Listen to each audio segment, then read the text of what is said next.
This is Ad-Free Alex. Ad-Free Alex.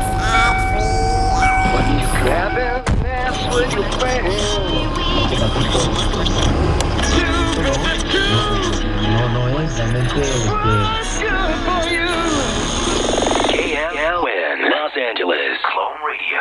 We play the songs that sound more like everyone else than anyone else. Clone. Hitler took the guns. Stalin took the guns. Mao took the guns. Fidel Castro took the guns. Hugo Chavez took the guns. 1776 will commence again if you try to take our firearms. The Republic will rise again when you attempt to take our guns. I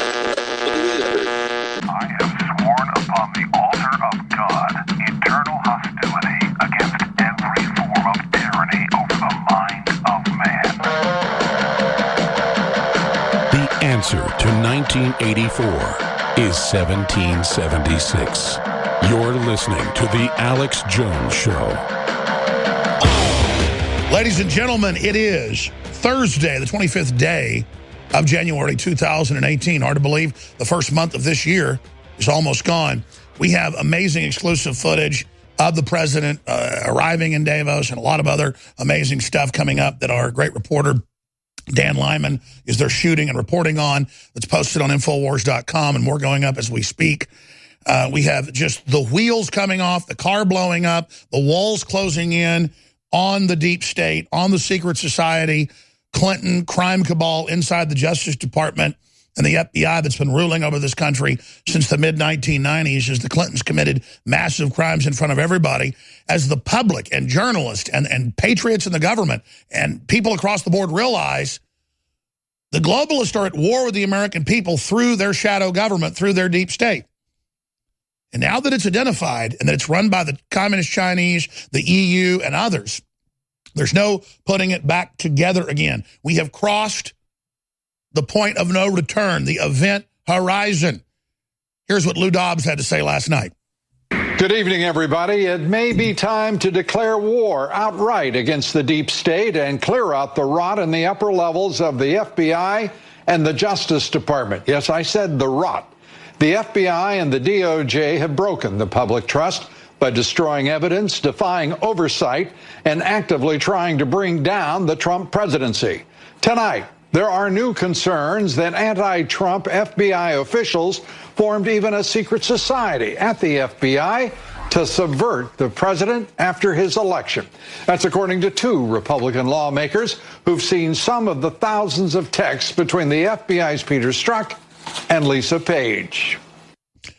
And we have the full, then, 10-minute segment where he annihilates them, posted on Infowars.com, an article we wrote about the report on Fox Business last night. You asked my opinion. Some of the best, most hard-hitting information is on Fox Business. And Lou Dobbs is a total patriot. Wouldn't even know about the globalists in mainstream media if it wasn't for him and many others. But I just have to thank Lou Dobbs for his courage. It is time to declare war because they've already declared war on us. And now they're cornered rats. As I keep saying, we've reached the most dangerous point right now because the walls are closing in. This story hits close to home. It's a Michigan later with legal reaction. Now, also tonight, the walls are closing in on those responsible for this massive corruption, abuse of power at the top levels of government in what we are now calling state-sponsored sabotage. Now, with this flood of damning news exposing all this malfeasance, the special counsel Robert Mueller and his spokespeople in the media are now working overtime. They want to create as many distractions as possible and discredit anybody that's telling the truth, like us here on the Fox News channel, for daring to report on the truth. Now, to be perfectly clear, for those that don't pay attention and want to advance lies and false narratives, we are not and never have been and never will be talking about rank and file members of the FBI, the DOJ, and the intelligence community. That's right. We'll be right back. And the reason that's critical is they keep saying, oh, you hate all the FBI or everybody in the federal government. It's mainly FBI agents, former and current, that are speaking out against this and exposing it. So this is a criminal Clinton cabal, globalist cabal, hooked in with all these foreign powers that had been taking control of America, and it's being rooted out. That's what the whole Trump presidency is about. And you heard it here first. You've got it. You've got it. This transmission is coming to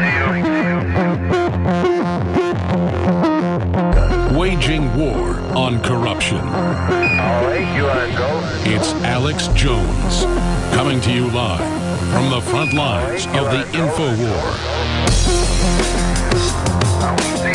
That is a video still, a digital still. If you're watching us on television, for radio listeners, you can go to Infowars.com/show.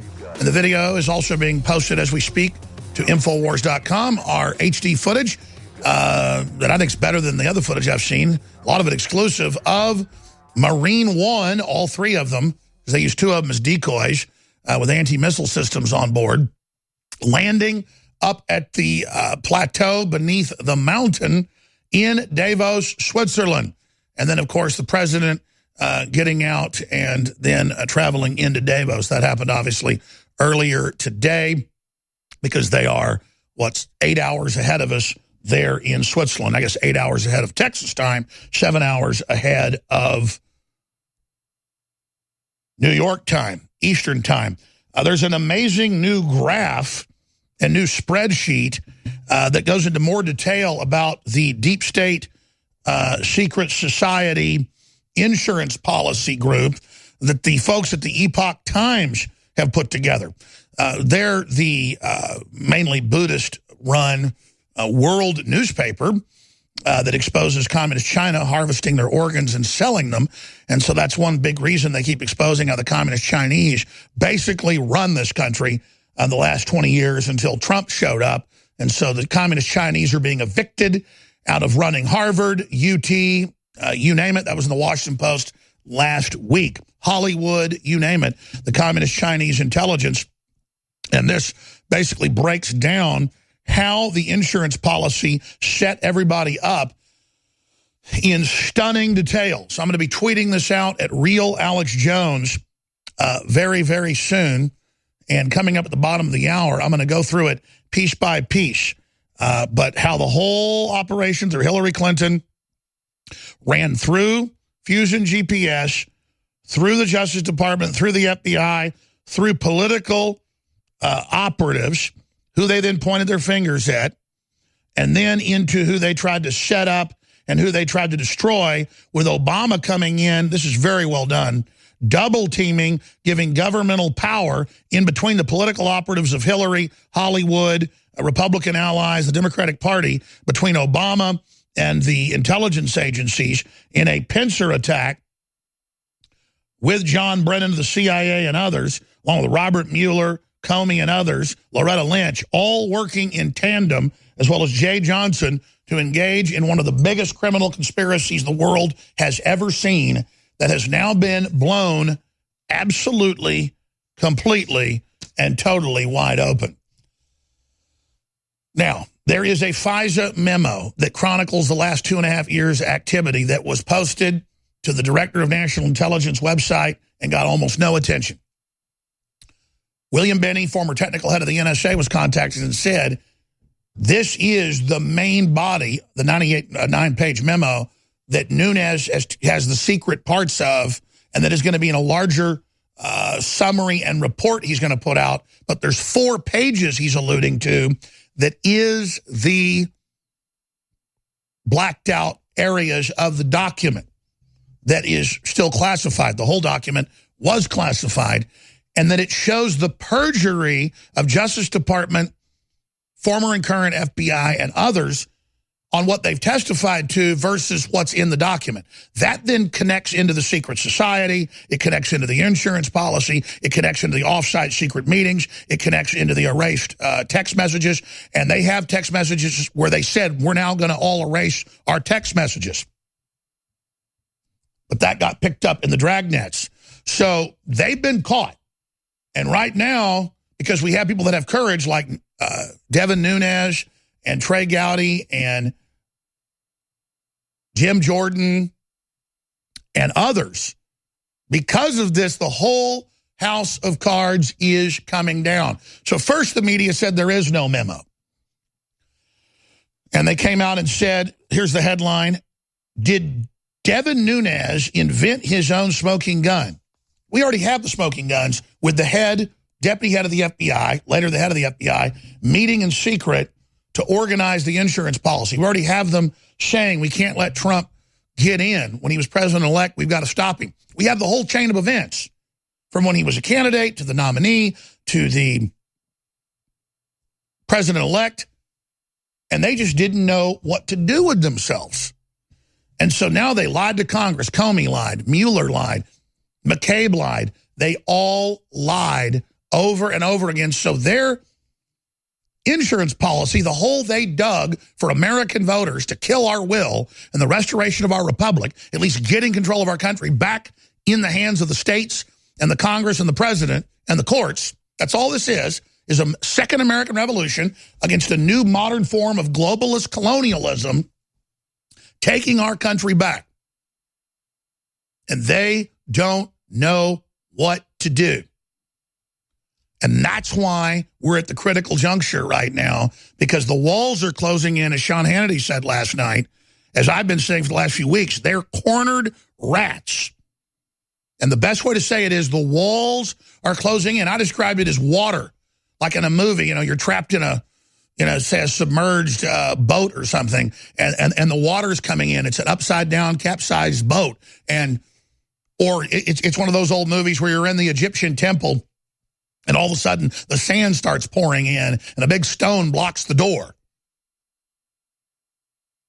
That is exactly the analogies I've used, and Hannity's boiled it down excellently. The walls are closing in. So what are they going to do? Now that the walls are closing in, now that we know there's a war on America, a war on sovereignty, the New York Times has gone from saying globalism doesn't exist, Ron Paul's insane, Trump's insane, Jones is insane, Drudge is insane, to, okay, there's a fox in the globalist henhouse in Davos and our world government's falling apart. And now the Indian president just joined Trump saying globalism's done. That clip's coming up. And now more and more governments are saying we're not handing our power over to you anymore. This is the collapse of the New World Order. Doesn't mean some utopia is on the other side. Doesn't mean everything's going to be perfect. But the arrogance of the mega corporations who thought they would create private corporate governments that are authoritarian, transfer all our power to them, and exempt themselves from all the regulations and taxes that they foist on us. This is the beginning of the world awakening to that fraud. And the fortunes of Google, Facebook, Twitter, Amazon, especially Apple, all of it is based on this rigged system set up by the globalists, by the Rockefellers, and really expressed by the Clintons through George W., through Obama. And it has destroyed the nation state. It has destroyed wealth. It has savaged societies. And now, in office only 340 days. No, 370 days. 370 days. Only in office 370 days. President Trump is in Davos, just as we told you he was going to do, going in and saying, you're going to listen to me or leave. You're lucky I'm here. I'm here to talk about a future for your companies, not screwing people over. And all of a sudden, they're all saying, we like Trump. We like what he's done the last year. He's right. We all got even richer. But see, they don't want to just get richer. They want to run it and control it all. So suddenly Lloyd Blankfein and Bezos and all of them are rolling over and showing their bellies right now because the United States of America isn't under their full control. But believe me, they will stab the president in the back as soon as they can. They'll stab us in the back. It's the nature of these scumbags that would want to make everybody else poor and ally with the communist Chinese so that they could take control of our world. Think about that. Allied with the worst authoritarian regimes in the world, and Trump's already outflanked China with his India move and his South Korea move. He's already outflanked the EU with his support of Brexit and everything else. It's already happening because their system's authoritarian, tenuous, and based on lies. It will be easy to destroy it and build something much better because it's parasitic. But first, we've got to beat Hollywood, the mainstream media stay-behind network.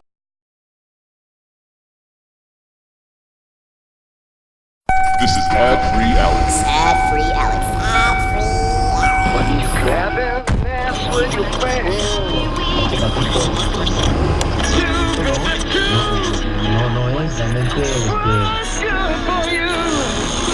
KLN, Los Angeles. Clone Radio. We play the songs that sound more like everyone else than anyone else. Clone. Hitler took the guns. Stalin took the guns. Mao took the guns. Fidel Castro took the guns. Hugo Chavez took the guns. 1776 will commence again if you try to take our firearms. The Republic will rise again when you attempt to take our guns. I have sworn upon the altar of God eternal hostility against every form of tyranny over the mind of man. The answer to 1984 is 1776. You're listening to The Alex Jones Show. Ladies and gentlemen, it is Thursday, the 25th day of January 2018. Hard to believe the first month of this year is almost gone. We have amazing exclusive footage of the president arriving in Davos and a lot of other amazing stuff coming up that our great reporter Dan Lyman is there shooting and reporting on. That's posted on Infowars.com and more going up as we speak.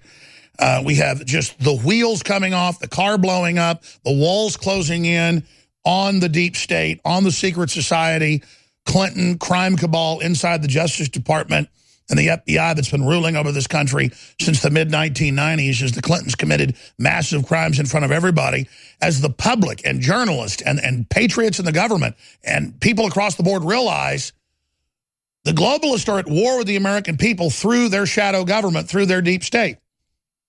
And now that it's identified and that it's run by the Communist Chinese, the EU, and others, there's no putting it back together again. We have crossed the point of no return, the event horizon. Here's what Lou Dobbs had to say last night. Good evening, everybody. It may be time to declare war outright against the deep state and clear out the rot in the upper levels of the FBI and the Justice Department. Yes, I said the rot. The FBI and the DOJ have broken the public trust by destroying evidence, defying oversight, and actively trying to bring down the Trump presidency. Tonight, there are new concerns that anti-Trump FBI officials formed even a secret society at the FBI to subvert the president after his election. That's according to two Republican lawmakers who've seen some of the thousands of texts between the FBI's Peter Strzok and Lisa Page. And we have the full, then 10-minute segment where he annihilates them, posted on Infowars.com, an article we wrote about the report on Fox Business last night. You asked my opinion. Some of the best, most hard-hitting information is on Fox Business. And Lou Dobbs is a total patriot. Wouldn't even know about the globalists in mainstream media if it wasn't for him and many others. But I just have to thank Lou Dobbs for his courage. It is time to declare war because they've already declared war on us. And now they're cornered rats. As I keep saying, we've reached the most dangerous point right now because the walls are closing in. This story hits close to home. It's a Michigan. Later with legal reaction. Now, also tonight, the walls are closing in on those responsible for this massive corruption, abuse of power at the top levels of government in what we are now calling state-sponsored sabotage. Now, with this flood of damning news exposing all this malfeasance, the special counsel Robert Mueller and his spokespeople in the media are now working overtime. They want to create as many distractions as possible and discredit anybody that's telling the truth, like us here on the Fox News Channel, for daring to report on the truth. Now, to be perfectly clear, for those that don't pay attention and want to advance lies and false narratives, we are not and never have been and never will be talking about rank-and-file members of the FBI, the DOJ, and the intelligence community. That's right. We'll be right back. And the reason that's critical is they keep saying, oh, you hate all the FBI or everybody in the federal government. It's mainly FBI agents, former and current, that are speaking out against this and exposing it. So this is a criminal Clinton cabal. Mainstream media is giving that attention, saying it's the first leak. No, we've gotten leaks. Jack Posobiec's gotten leaks. Roger Stone has talked to 4 members of Congress, some of them that you see on television. And as of last night, he still wasn't ready to say what they told him, and he asked me not to say yet. But he does just tell me all this incredible stuff just so I know how good his sources are. And then 99% of the time, we wait too long and we get scooped. That didn't really happen in this Daily Beast. It's just reporting what we've always known.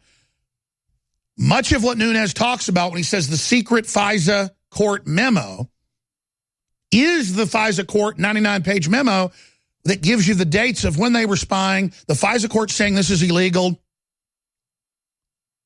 over and over again. So the Daily Beast spins it. Devin Nunes' anti-FBI memo names James Comey, Rod Rosenstein, and Andrew McCabe because they're the ones involved back before Trump was even in office during the campaign. And when he was president-elect, they're the ones running the FISA operation. They're the ones taking the Fusion GPS baloney package in. They're the ones. That's why that document's important, is because it shows the blueprint. And yes, there's secret parts we haven't released that are the blacked out parts, but they play semantical games. Just like the talking point is, Devin Nunes has nothing. There is nothing. He made it up. Alex Jones made it all up. It's all fake. It's all fake. Hillary won. She's Madam President. Like, where's my Madam President? I guess they've hung it back on the wall by my office. This is how they play these games. Oh, and of course, I'm sure we all believe this, CBS News, thousands of FBI-issued phones had a glitch that failed to save text. Total made-up crap. That particular Samsung Galaxy phone hard codes the text. Oh, but they're saying that's what glitched, but you still have to manually erase them. And everybody knows that. So, oh my goodness, the FBI says we wouldn't do that. And again, the New York Times said 99% chance Hillary was going to win, Madam President. So they never engage in fake news. No, they only tell us the truth. Again, did Nunes invent his own smoking gun? That's the talking point when we have the smoking guns. We have the fraudulent warrants they got, which the court says in the memo, you guys aren't following the law doing this until the president orders them to do it. And that's what's blacked out. And that's what Daily Beast isn't telling you is Barack Obama's name is in these documents. POTUS, President of the United States. And that's what no one is supposed to ever say. They have the talking point now for over a year and a half that President Obama has never been involved in any political action against Trump. President Obama has never been involved with the FISA court against anybody who's a U.S. citizen. President Obama is above reproach. And what did Nunes and what did all the other congressional Republicans that have the courage to tell the truth tell you is going to happen? What did Congressman Gates say? They've all said, what's in the memo exposes Obama running it and will destroy his legacy as Mr. Goody Two-Shoes. Mr. Goody Two-Shoes, he persecuted the press. He persecuted whistleblowers like no one we've ever seen. So that's what's really in the memo, is that Obama ran this and used illegal fake info to get a fake warrant to surveil his political enemy. This is Ad-Free Alex. Ad-Free Alex. Ad-Free Alex.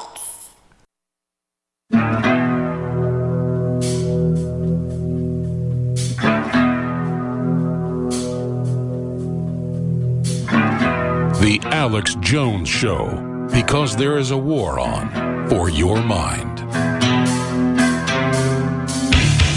A ton of tectonic news dealing with volcanoes and earthquakes massively increasing, especially on the U.S. East Coast, with top seismologists believing that the really big one could hit any day. We've already seen 8.2s off the coast of Alaska. We've already seen Mount St. Helens coming back to life like it hasn't done since it erupted in the early 1980s. So we're going to be looking at all of that as well. But I want to open the phones up on this Thursday edition to take a ton of your calls, specifically on the secret Nunes memo. That, again, he talks about the 4 pages in the memo that is from the classified FISA court memo. Those, we've been told by high-level sources, including the former head of operations of the NSA, is the blacked-out portions that are in that document. And the media uses this distraction process to say, this is not the secret part Nunes has. We made that clear. This is the document that's been hiding in plain view that no one's covered, that shows the illegal surveillance, and the FISA court at least twice coming to Obama and saying, this is illegal. What are you doing? And it's got the names blacked out of Comey, of McCabe, of Loretta Lynch, of all the usual suspects. And that's what members of Congress have said. They've said, this is going to embarrass Obama big time. This is going to hurt his legacy as Mr. Goody Two-Shoes. He's not Mr. Goody Two-Shoes. Incredible persecutor of the press and whistleblowers and you name it. So now after they said, oh, there is no memo, now Peter Schiff and now the Democrats and now the operatives in the Justice Department have changed their tune and they say, we do not want this released. Justice Department makes last-ditch effort to block release of FISA memo, saying it will damage national security. And, of course, there's other information, tons of other information. We get so focused on this memo, you've got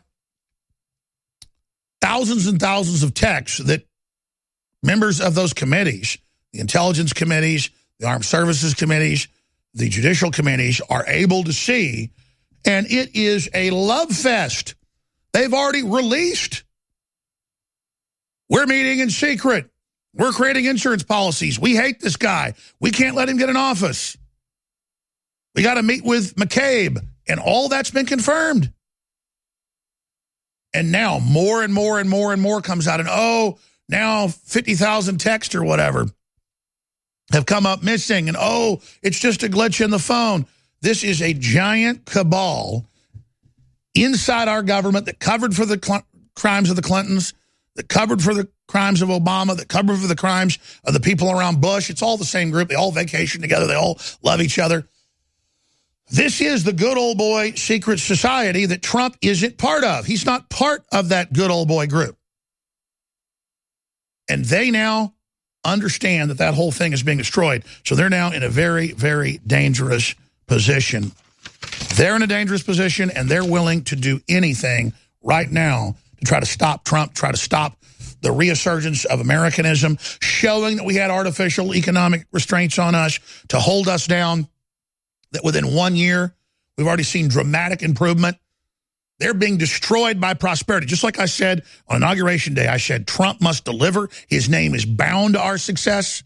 His dynasty is bound to us, even if he was a sociopath. If he wants true historical victory and power, he would be the man to turn America around and to lead other countries out of globalist bondage.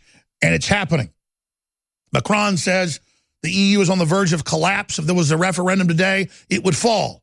Well, most nations never had a referendum to enter the EU. They were brought in just like NAFTA and GATT, just like WTO, just like the TPP, the Trans-Pacific Partnership, into these global trade combines that are binding world governance in their own words. And the Indian leader, who's been a guy working with Trump, he's playing both sides, saying, I like globalism. I want to work with the globalists, but, you know, it's losing its luster. Trump is right.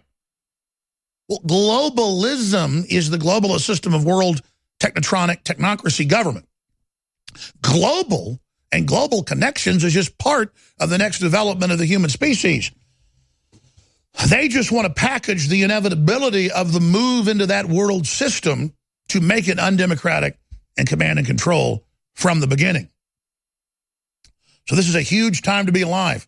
I want to give you the toll-free number to join us to talk specifically about Davos, what's happening there with Trump, what you think is going to come out in the memo, when you think it's going to come out. I was told that they are looking to release the secret portions of the memo and their report Monday or Tuesday of next week.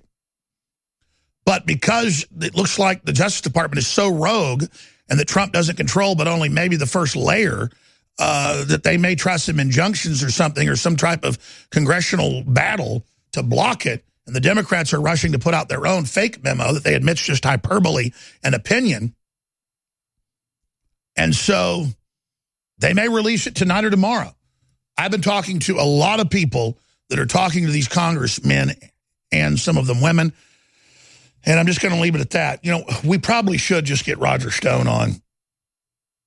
Dan Lyman from Switzerland, Infowars.com reporters on at the middle of the next hour. We should probably just shoot to get Roger on the start of the next hour if he can, or when Tyler Nixon's in studio, or one of our legal analysts, Roger, can come on at 1:30, because I want to see if he'll go ahead and talk about what his sources told him, because I understand why he doesn't want all of this out now, because they don't want it out now. But, you know, I really don't want to sit here and sit on top of this while the mainstream media tries to spin all of this. So we'll see what unfolds. I mean, some headlines say it's going to come out in the next 2 weeks. It's all up in the air right now, but more and more it's looking like early next week. And again, why is this so important? It exposes the shadow government. It exposes the deep state. It exposes the cabals, the secret societies that we know are the bane of any successful culture. That's right. Sarah Carter is saying it could be released this week. So we're going to continue to look at every angle of this. But this is a journey about us restoring our republic, rediscovering our own system, and taking control of our own destiny. That's the process happening here. And it's the process of breaking the unconstitutional, covert ties where global government is codified in legislative edict to be authoritarian, to be secret, and to be anti-human. And when you realize that, you realize that the quandary that decent people have, that, well, I don't want to run things, and things aren't perfect, and boy, things are a mess. They're trying to make it worse. They're trying to consolidate power. They're trying to make you poor. They're trying to poison you culturally and physically and spiritually. They're very, very nasty people. They want a population of dumbed-down serfs they can feed on. And so we have a job to remove them, because we know they're a clear and present danger. We know they're bad. This is Ad-Free Alex. Ad-free Alex. Ad-free Alex. You gotta keep them separated. Now take you live to the Central Texas Command Center and the heart of the resistance. I'm Alex Jones, your host. Thank you for joining us. Two little corrections here. I should probably give the phone number out so people can call in. When I said the phones were open 20 minutes ago, 877-789-ALEX, 877-789-2539 is the number to call in specifically on the secret memo, why the Democrats are so scared, the Congress folks that have told us that it will really expose Obama as a very sinister individual. How long is it going to take till they bring this out? Because I'm really worried that the cornered rats, as the walls are closing in, as Sean Hannity said last night, are going to really get even more aggressive. And you see Hollywood and the media saying, kill the president, kill his supporters, attack his supporters, burn things down, bring down the government, shut down the government. They are really upset, this cabal that had hijacked the nation. And they really thought we would accept the evil political corpse of Hillary Clinton running our lives. But everything they touch turns to absolute failure. 877-789-ALEX. And the other correction, I don't have a teleprompter in here, and I go from memory. And I know it's Adam Schiff is the leader, or the Democratic leader in the House of the Judiciary Committee. And his counterpart is Nunes, the chairman. And he is going after the truth, and first saying it isn't real, and then saying it is real, don't release it, you're too stupid to understand it. I'm calling him Peter Schiff, who's a great economist and researcher and was on with us last week, or maybe it was Monday. So it's Adam Schiff, not Peter Schiff. So thanks for the crew pointing that out. Someday I guess I'm going to have to get like all the other talk show hosts and have my notes and just follow them, but I just go literally from a memory and research. And we are getting this graphic posted on Infowars.com as we speak, and we are going to tweet it at Real Alex Jones, because it's hard to find on the Epoch Time website. It is their map of the insurance policy and the Clinton/Obama secret society that had basically hijacked the government.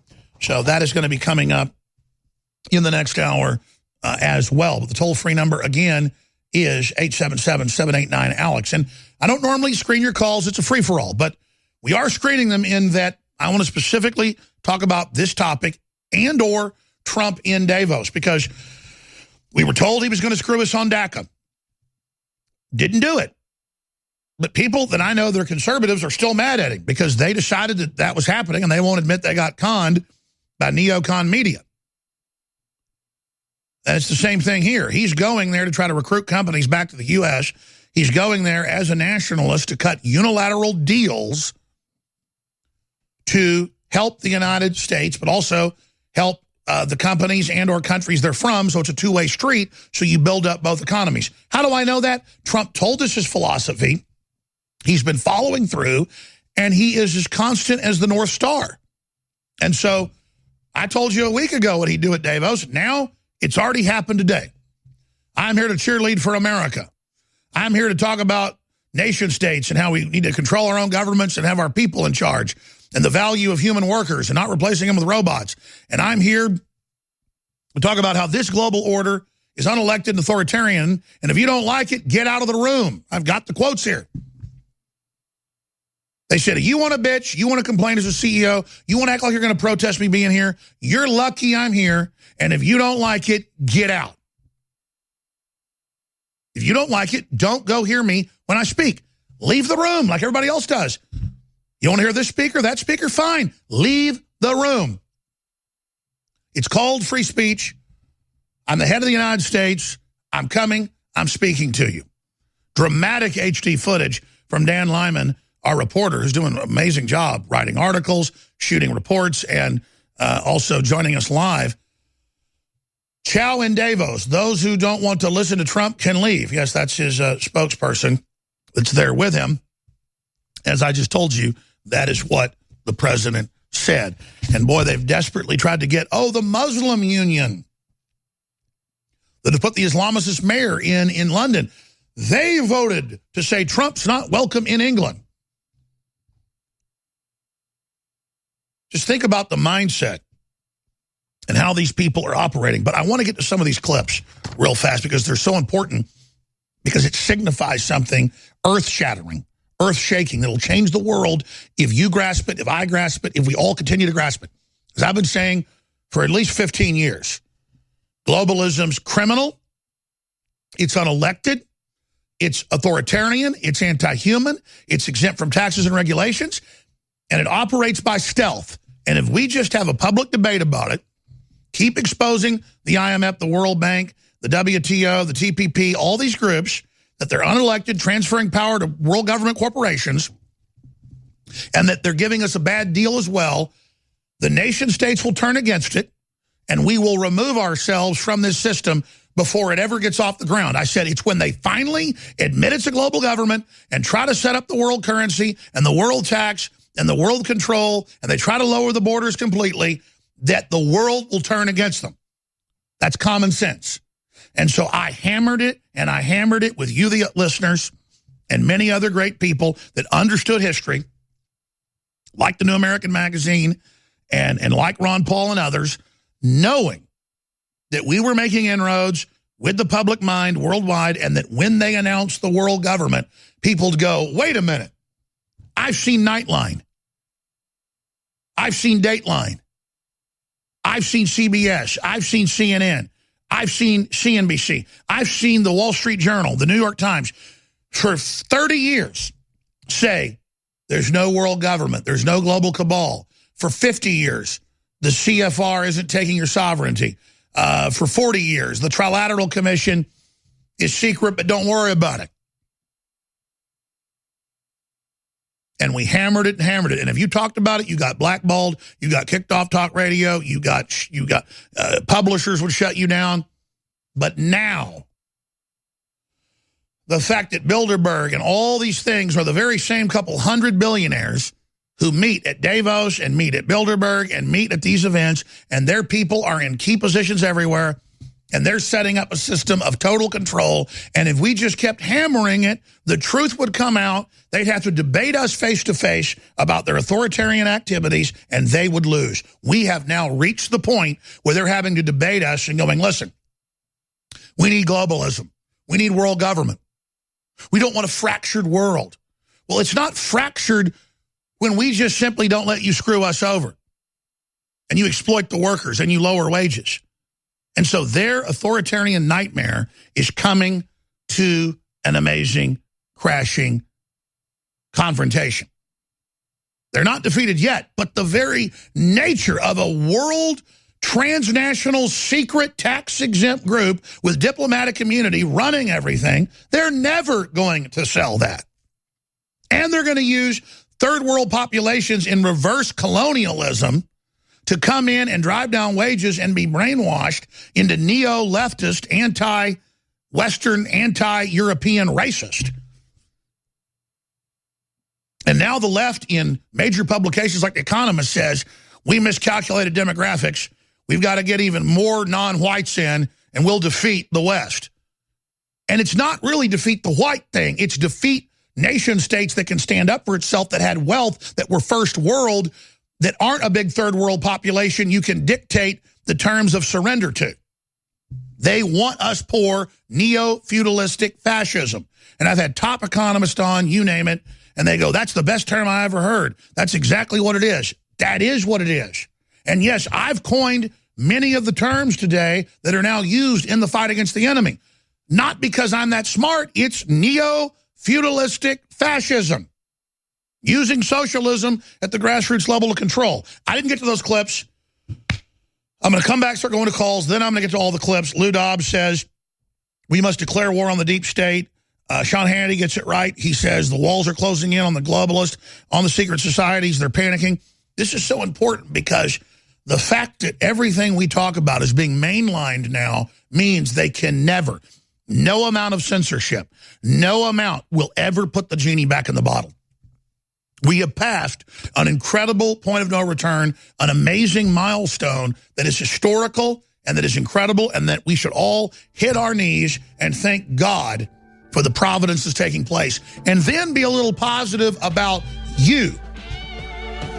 I was brushing my teeth this morning, and I just thought, I got to get on air and thank the listeners and viewers. I mean, not just thanking them because they're great patriots and fighting hard, but man, you are the heart. You are the blood. You are the core. You are the spark. You are it. You are the very most engaged, point-blank patriots in the world. You are the reason we're here. We now take you live. From the front lines of the information war, it's Alex Jones. All right, folks, we are into the second hour. I'm going to start going to your phone calls right now. The article has gone live on newswars.com and infowars.com. Real collusion. Graphic illustrates Dems' ties to phony Russian dossier and how they formed their own secret society. Obama deep state behind secret Trump coup attempt. Mueller witch hunt. It's the most amazing graphic of many graphics we've seen. They're excellent. Exposing the insurance policy. And it's all in their own words, their own admissions, how they have Trump and the American people in a pincer attack between Obama when he was still in office, Hillary, the Democratic Party, Republican allies, the corporate media, and so much more. So this powerful graphic is on Infowars.com right now. It's very important to tweet that out. It's very important to basically let people know this is what the Nunes secret FISA 4 pages out of the original FISA investigation. FISA put out a 99-page memo that says we were told to do illegal things. The court did. And that's the memo that the media goes, oh, that memo was already out, Jones. Nobody look at that. By the way, you can't look at WikiLeaks if you're not CNN. If you do, you're going to jail. Cuomo said that. Well, now they just go, listen, don't look at any of that. Look, those text messages you're hearing, that's fake. There was no meeting with McCabe. Now they go, okay, they're real text messages. We met with McCabe, but all the others got erased. They're caught red-handed, folks, and they're trying different distraction games with people, but it's not working. So I'm asking the questions of listeners, what's going to happen as these cornered rats begin to realize that nothing they've done's worked, nothing they've done has gotten them out of the trouble they're in? So I'm going to go to break and come right back. Go to Brendan, Mark, John, Candace, Josh, Jason, and many, many others on the other side of this short segment. And then I'm going to read the article because it's an excellent article and show some of the documents and tweets that are embedded in it from zerohedge.com. That's on Infowars.com. According to First Leak, and again, this really isn't the first leak. Their Daily Beast is saying they have the first leak. Everything you've been seeing with text messages that Congress is putting out are leaks. Everything that Jim Jordan's been saying a week before and the next week it comes out is a leak. He's got them testifying in front of him going, I kind of feel like this might have been what happened. And then they won't answer his questions, Ron Rosenstein or McCabe or any of them, because they know they've got all the classified garbage of what they've done. So if you know how to read between the lines, you know what's in there. It's a bombshell 4-page memo that first started making waves last week and a half after it was made available to the full House representatives for viewing. That's the full memo. With over 60 GOP lawmakers calling for its release, Capitol Hill sources on both sides of the aisle tell the Daily Beast that it's only a matter of time before the general public is allowed to view the document. Oh, thank you, Daily Beast. That's like telling me the sun came up this morning, which is likely to stoke already inflamed tensions between GOP lawmakers and the individuals named in the leak. And then it gets into what's in there. McCabe, Comey, Rosenstein. We already know they're the Clinton cabal. It's Rosenstein told Trump, hey, let's get McCabe. He really likes you. He's the guy that was running the cabal for Comey and Mueller. He's the stay-behind network. They're like, oh, sir, he's against what happened. He's your man. All right, Mr. McCabe, you're the head of the FBI. Just get confirmed by the Congress, but you're my nominee. Mr. President, they've really screwed you over. Just turn around for me so I can pull this dagger out and stab you in the back immediately. Ha, ha, ha.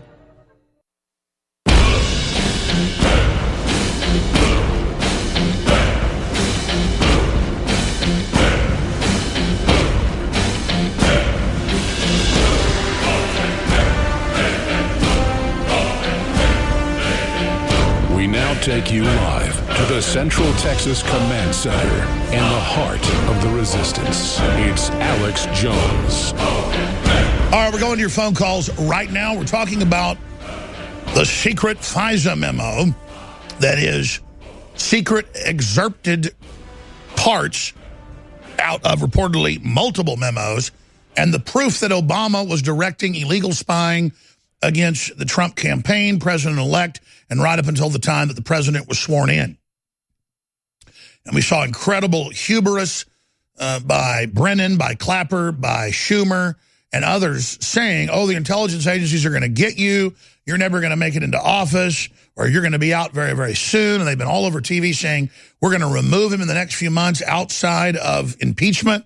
And Wolf Blitzer says to Brennan and to Clapper, well, how? They go, oh, extrajudicial. And then Phil Mudd goes on air 2 days later and says, the government's going to kill this guy, President Trump. And then, of course, you saw Scalise shot in the attempt to take out the Republican Freedom Caucus leadership. So these guys aren't playing around. And I told you back when all that happened last year, this is the stay-behind networks at the FBI, at the CIA, at the NSA, at the Justice Department, and other agencies. They were saying this in the Washington Post, New York Times. Hold on, he'll be gone in a few months. Don't follow orders. It's your duty to be mutinous. Sabotage. I mean, they were in the news. And so they got more shrill saying, we're going to kill you. You're going to be out by November. You're going to be out by December. Because they knew their stay-behind networks were on burner phones by then. They were meeting secretly already for 6, 7, 8 months once the president had gotten into office, they were scared. They were being watched now. Oh, yes. And so they had to send McCabe out to go, that piece of crap will be gone in a few weeks. We're going to kill him. And have them all go on TV and say, he's dead. He'll be gone. I told you that was desperate disinfo to get their criminals to continue to man the post. And we now have the emails. We now have the text messages. Congress has them. They're going to release them. These 5 congressmen, every time they say they've got this, they release it a week later.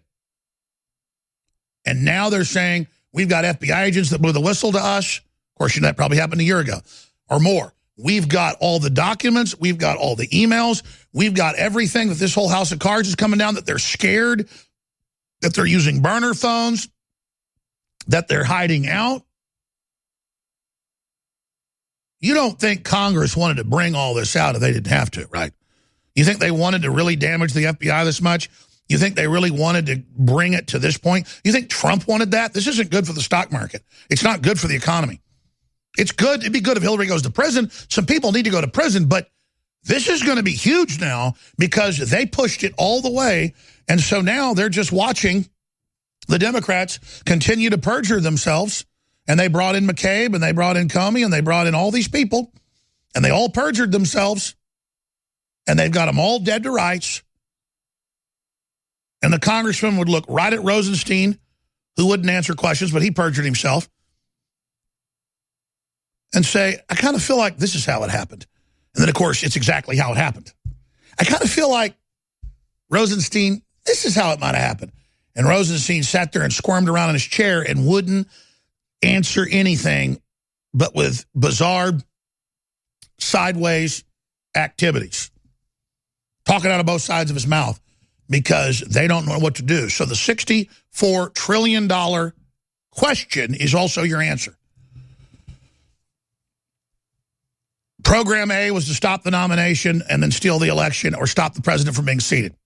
Program B was the whole fake Russiagate and try to get some dirt. That didn't work, so now plan C is obstruction.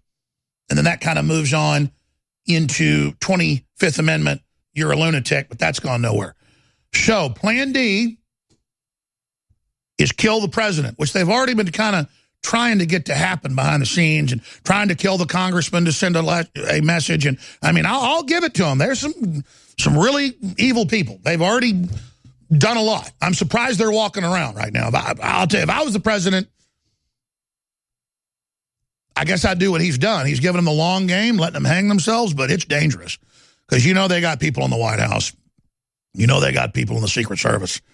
So folks should be praying for the president. This is beyond a thriller, beyond a movie, beyond anything. This is sudden death overtime for this country right now with these people. Because let me tell you, if they're able to kill the president or able to get him out of there, they have said they're going out for everybody.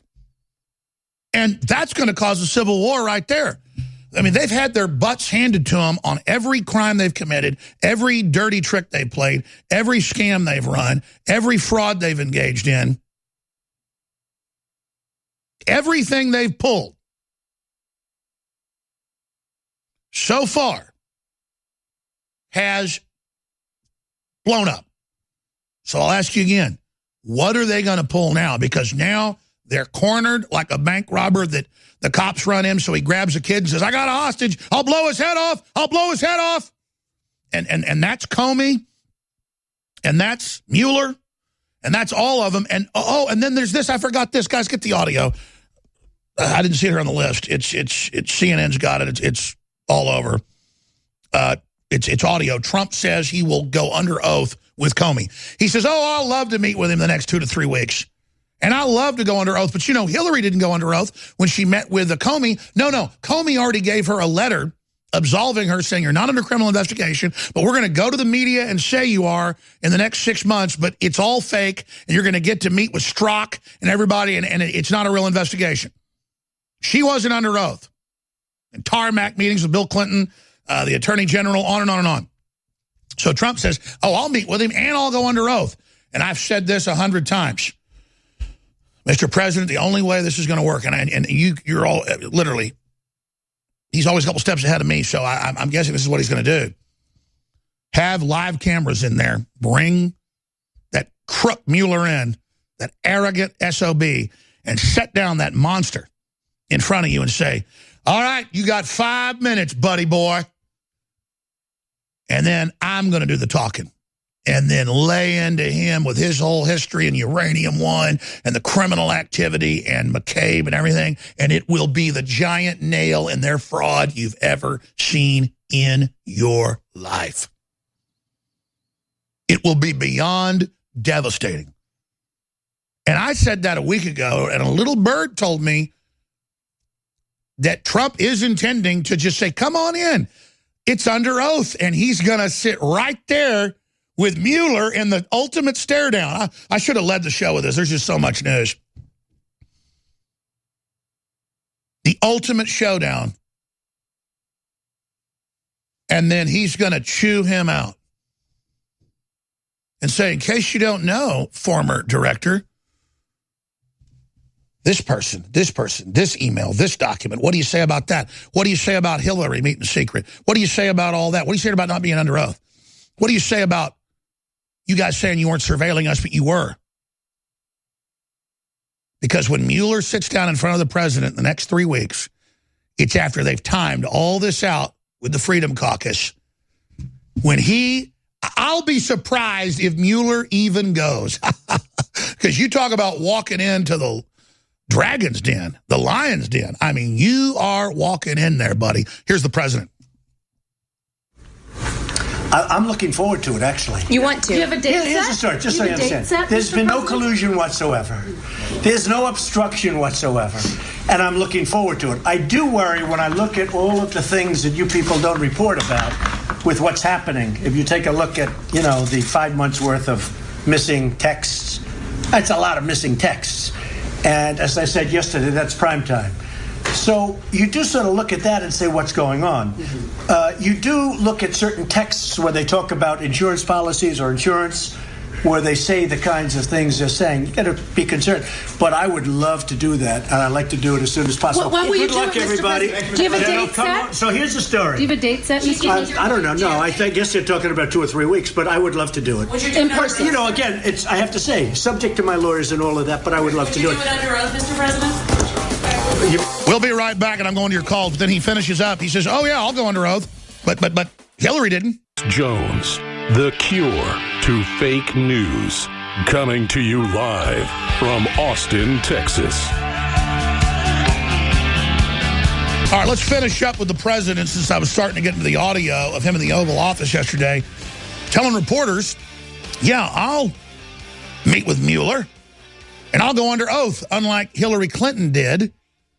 But it was worse than that. They told her, you're not under investigation, but we're going to say you are. We're going to stage it. You won't be under oath. That came out. They gave her a memo saying, you're not under investigation.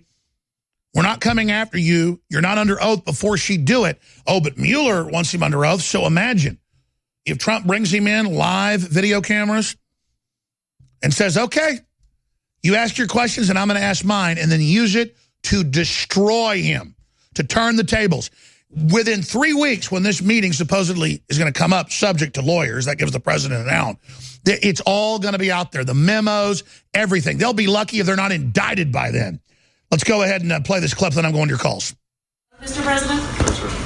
You mean like Hillary did it under? Who said that? Oh. I said that. Oh. Did you do it under oath? You said it. You did say it. You say a lot. Did Hillary do it under oth? I have no idea, but I'm not asking. I think you have an idea. Don't you have an idea? Do you think Wait a minute. Wait.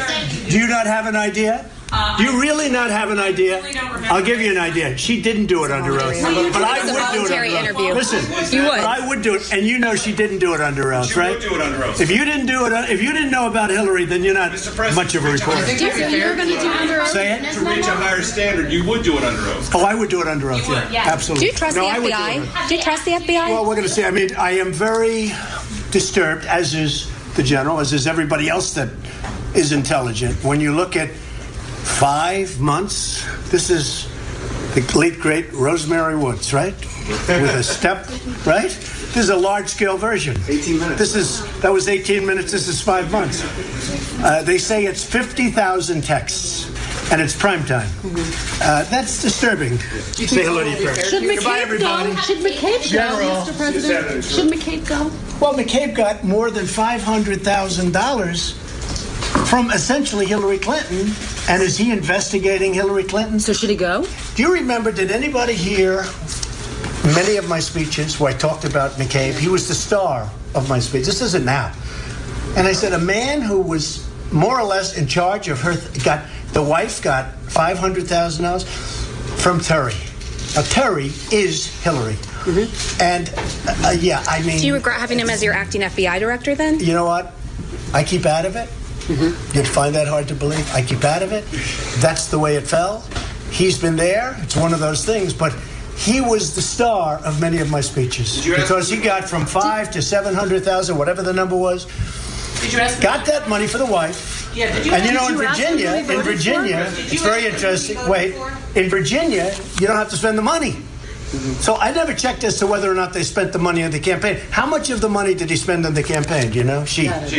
How much was it? Wait, how much of the money was spent? Who he voted for? You know, I know. How much is? Did you ask McCabe who he voted for? Did you ask him that?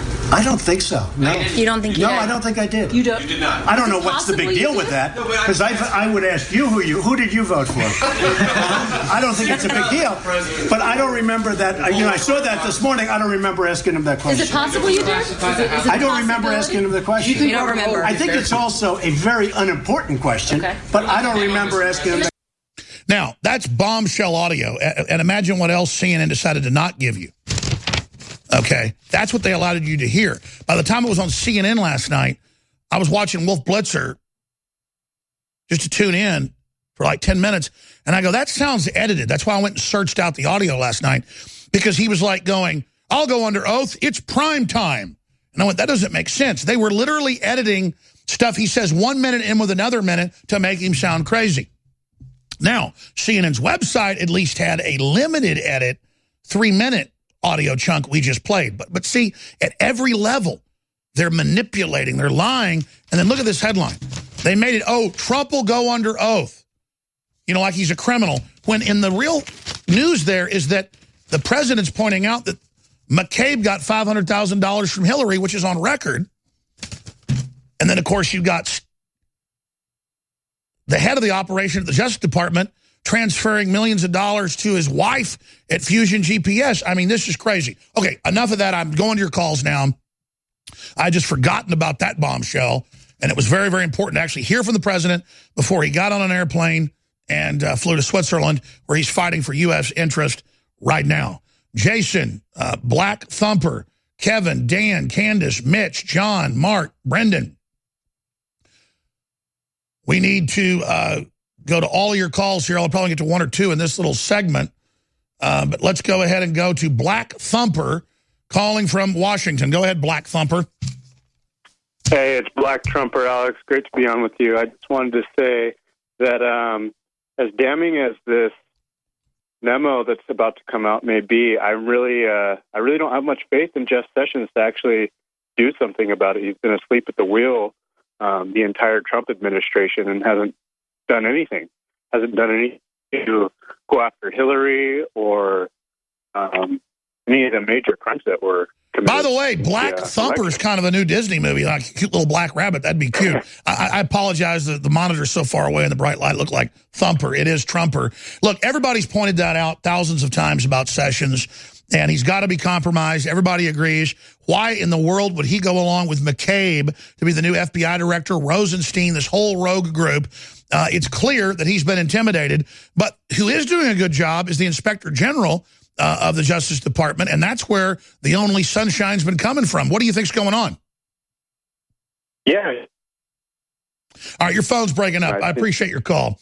Let's go ahead and go to Jason in Florida. Jason, you're on the air. Welcome. Hey, Alex, love your show. Thank you. Go ahead. Hey, I wonder if you saw the latest post by QAnon. I guess it was 2-3 days ago. He said something to the effect that the missing text may have something to do with an assassination plot. And I got one more point too about I've been in there 4chan probably last 2-3 months, and boy, there's a lot of criticism of you on there. And most of it centers around the Israel haters, of course. And I just thought maybe if you could spend a little more time debunking the Israel runs the world BS, you might be able to rope some of these guys in that are on there. They're pretty fanatical, and I don't know if some of them are even that serious about it. They might just be disinformation. Yeah, look, exactly. Most of that's bots and sock puppets and Southern Poverty Law Center and ADL people. I mean, they admit half the folks at one of those Klan rallies or whatever, ADL or Southern Poverty Law Center or Antifa sheep dip groups. I just ignore all that made up stuff. There are corrupt groups in every society and every group. I'm promoting free market capitalism and Western civilization. And that's why the globalists hate me and use a pincer attack of left-wing and right-wing attacks. But as for your point about QAnon, our story was on drudgereport.com yesterday, actually dealing with the reports that is some of what is in the secret text that Congress has that we've not seen.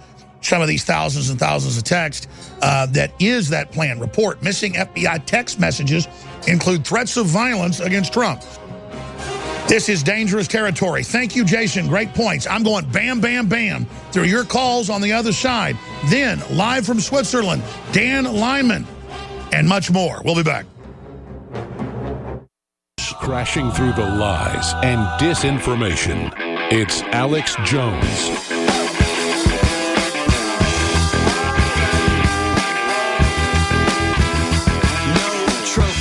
Ladies and gentlemen, if you're watching on television, you can see our HD footage shot today on the plateau right beneath the mountain there in Davos, the town of Davos, Switzerland, with our own Dan Lyman shooting, Marine One coming in for a landing, the president getting out, military on the roofs with sniper rifles. Dan Lyman's coming up in the next segment. We'll continue with your calls right in to the next hour as well. And I'm going back to your calls as we speak right now. You can see a very clear, beautiful, sunny day there in Davos. A little bit better than it was with all the global warming, the record snow that I guess just stopped falling yesterday. But it's gotten nice and sunny for the president to arrive. And again, am I gloating?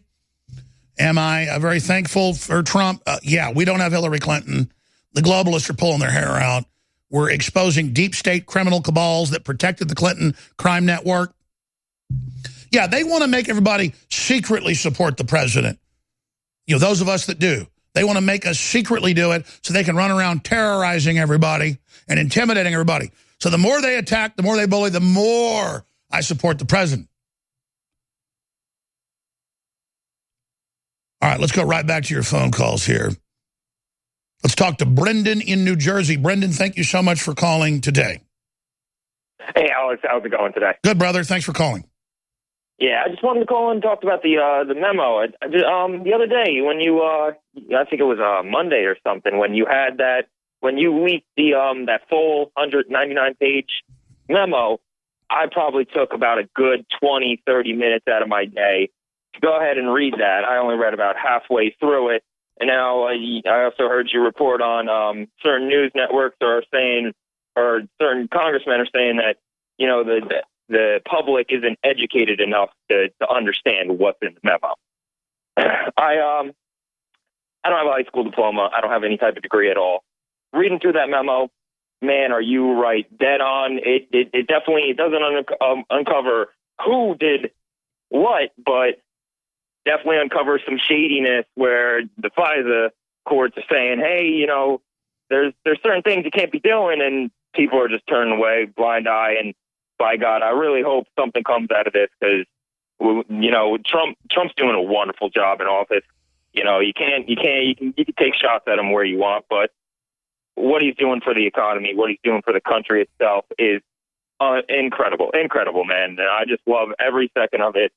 You know, the surgeons come back in the economy. You can just feel it walking around. You know, you go to a shopping center, it feels like we're coming back to life. Absolutely. God bless you, and I appreciate your call. This is just out. DOJ says the release of the memo would be reckless and dangerous. They're already saying don't release it this morning. This is new. And they're now saying Representative King says memo will be voted on Monday. What did I say first hour from my sources? They said it looked like there'd be a vote on Monday. That's what I got from my congressional source. And I've tried to get get Roger Stone on today. He wasn't scheduled today, but he's got a meeting I'm trying to get him to cancel to come on and get into the news he has on this front. But to be specific, we came on and said he's got a compendium of info from secret FISA memo and other things to expose Obama's involvement, McCabe's involvement, the whole illegal thing. And that's now come out in the news. Then Benny goes, I just got a call. They're saying the secret parts are the excise parts of this memo, but this is the general memo. And he said, look at page 15, look at page 19, like the caller said. By the time he got 20 pages in, it's FISA court saying, hey, this is illegal what you're doing. And this is illegal. With the warrant doesn't say you can do this. And the way you got the warrant's bad. That's the point. It was illegally done. So we know what's in the memo. It just further damns them with all the text messages and all the cover-ups and the secret society and the insurance policy and everything. So what do? They go, Nunes doesn't have anything. That was Monday. Then on Tuesday, Adam Schiff goes, okay, but it's too complex for you to understand it. And now on Wednesday, they say don't release it. On Thursday, it's damaging, it's deadly, it's horrible. No, don't release it, whatever you do. No. And that's what I was told from my sources. And I'm talking Fox News sources, I'm talking congressional sources. They've been told Monday probably. That's what I said at the start of the show today. So there you go, and there's an article just came out. Who is that out from? That's out of the IWB, okay. So we'll look at those statements and that video report and check into that. But that's the same information that we're getting. And it's open and shut, folks, because they testified before Congress the opposite of what is in the memo and what is in the excise memo. And the declassified portion, that's 90% of it or more, it's about 90% of the non-blacked out area, says it was basically illegal. So the FISA court was saying what Obama did for Hillary was illegal. That's pretty bombshell.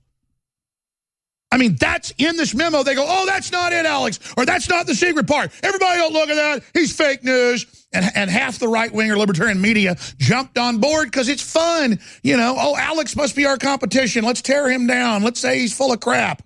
And William Binney, he just ran the NSA. He's like the top whistleblower ever. Screw him. He just got SWAT teamed over it all. He doesn't know anything. Okay, whatever floats your boat. All I know is that's what Benny got told, and he meets with Pompeo at the CIA. I'm going to stop right there.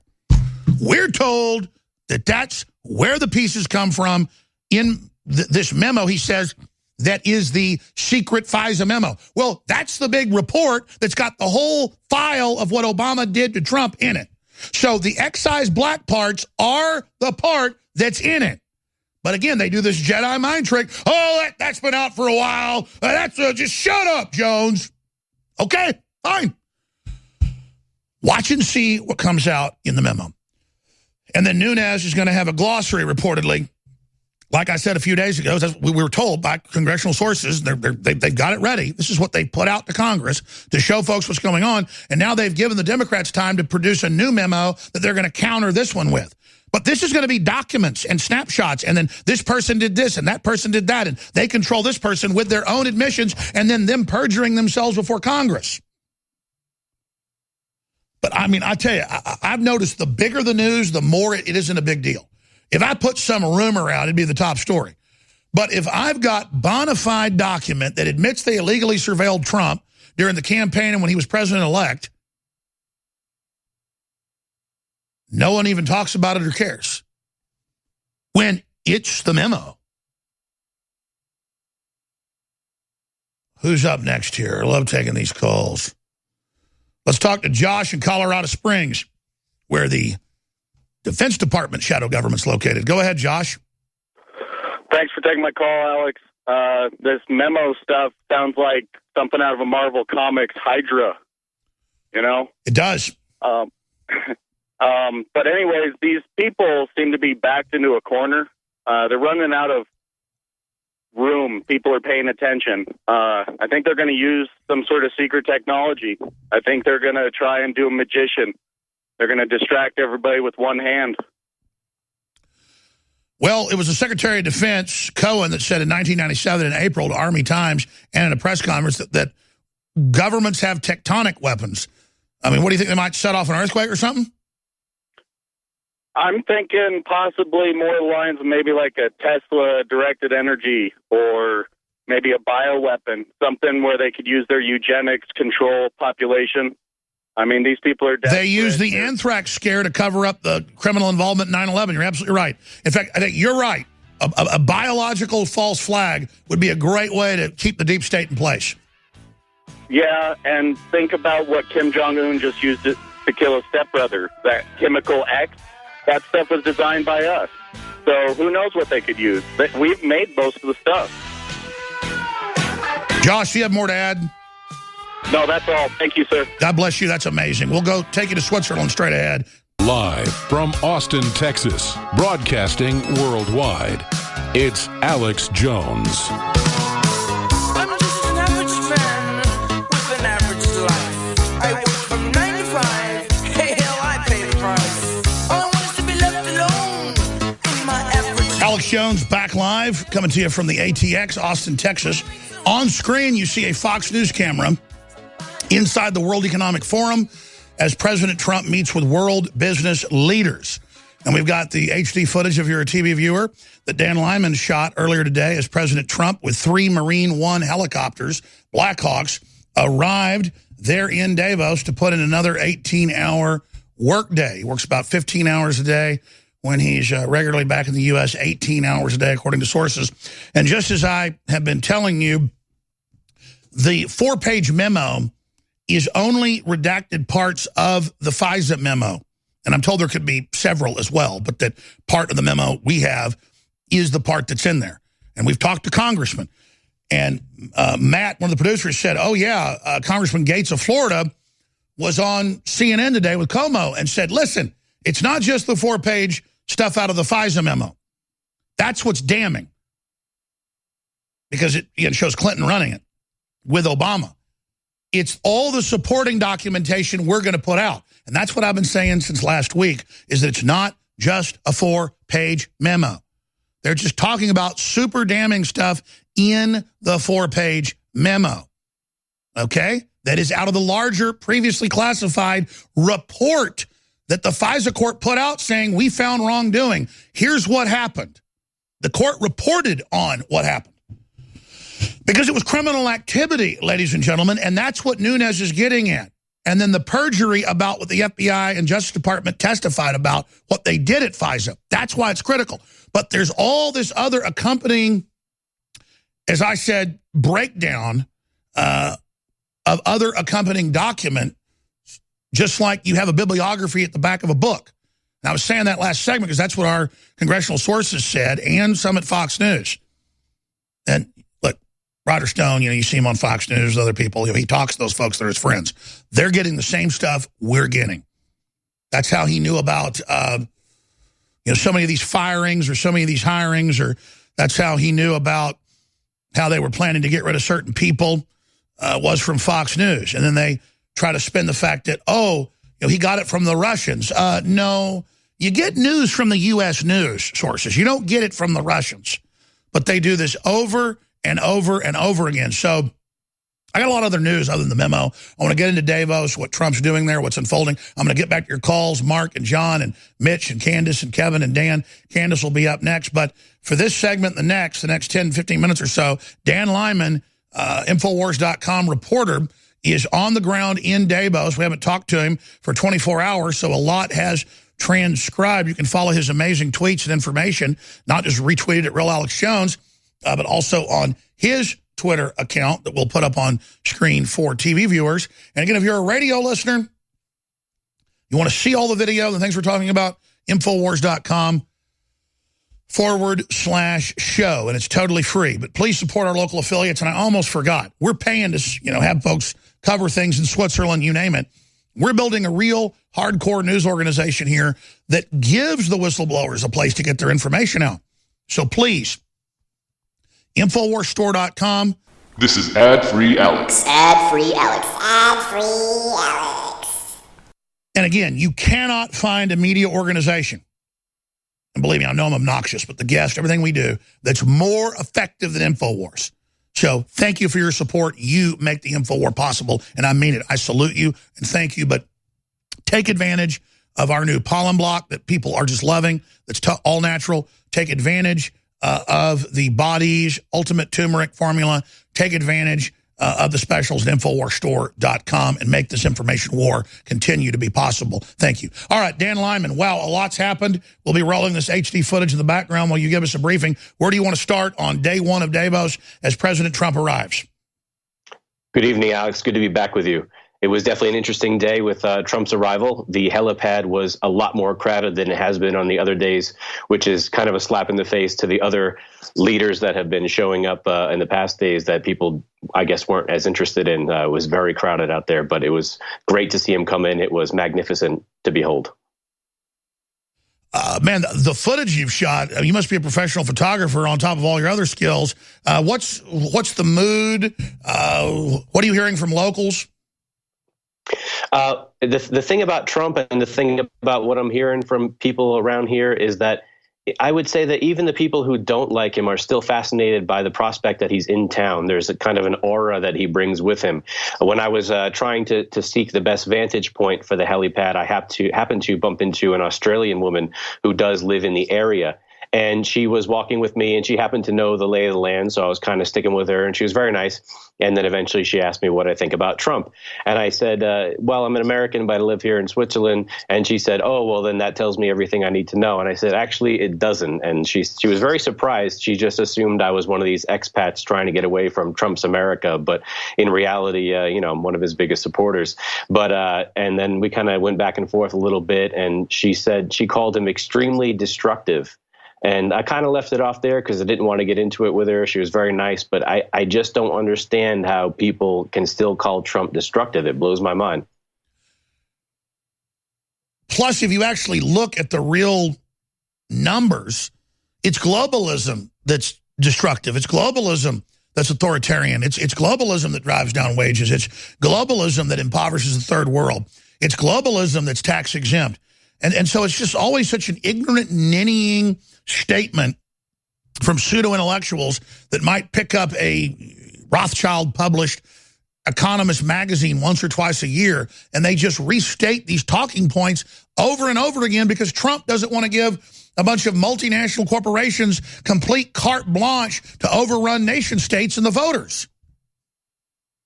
Absolutely. And to follow up with that, she did praise Australia and Switzerland for the kind of they're a little bit set aside from the kind of the globalism in general, especially Switzerland being in the midst of the EU. But she said that's the strengths of these countries, that they're a little bit separated from the globalist enclave. And I was just thinking in my head, well, that's exactly what Trump wants for the United States. It's not that he doesn't want to do business with these countries and do bilateral agreements. It's just that he doesn't want us interwoven into this globalist economic web that is clearly taking so many first world countries down to a second world status. That's the funny thing. Most Democrats I know that do have a business will not pay taxes. And the conservatives I all know pay them religiously even though they don't like them. And it's the same thing. Leftists will be trying to hide out in the middle of nowhere, and then they never like the policies of globalism, but then here comes Trump destroying it, and then they hate him, and they're only doing it to virtue signal, you see. Even though his ideas actually probably line up with theirs more than a Barack Obama, they just feel good that they're bandwagoning with the media. Don't they get mainstream media is a joke?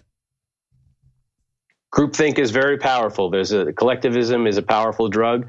So I think that still has a hold on a lot of people's minds. But as we spoke about last night, there is definitely an awakening, and it's happening even at the highest levels, even within Davos. You have the defectors here and there. And this video that you're airing right now, I watched that earlier today. The awe that Trump puts everyone in. He silenced the room. Someone called it that he had turned Davos into Versailles. And it was an incredible reception that he received there. And I think they all know they're in the presence of a lion, a true alpha male. That's because he's going against the grain. They're a bunch of followers following something set up by the Rothschilds and the Rockefellers at the end of World War II. And they tried to launch the same thing at the end of World War I, and it failed. I mean, they're all just following along, putting their money and power into this thing to build this big unelected world government that no one's ever going to accept, Dan? I think it's just easier for them. They'd rather have someone else do these things for them and then either be employed by them or just be in the hierarchy somehow above all the plebs and the peasants. Even on the ride in, we're staring at feet of snow, and I overhear people talking about global warming on the way in, and they're attributing it to that. I find that shocking, but as I said, collectivism is a hell of a drug. Well, it is. I've got articles on Infowars.com where a guy tweeted out there are only two genders and he got fired from his job. And people are calling for more. I mean, there are only men and women. Doesn't matter if you describe yourself as a golden dragon or a beautiful ornate building, or if I describe myself as Colonel Sanders. It's just not true. But it's all about them making us accept what they want us to accept. It's not about being nice to somebody. It's about being in a cult. We'll be back. Stay with us. We now take you live to the Central Texas Command Center in the heart of the resistance. It's Alex Jones. So Dan Lyman is in Switzerland. He got Trump's arrival, all of it. Amazing. Your calls are coming up the next segment. Mark, John, Mitch, Candace is up first.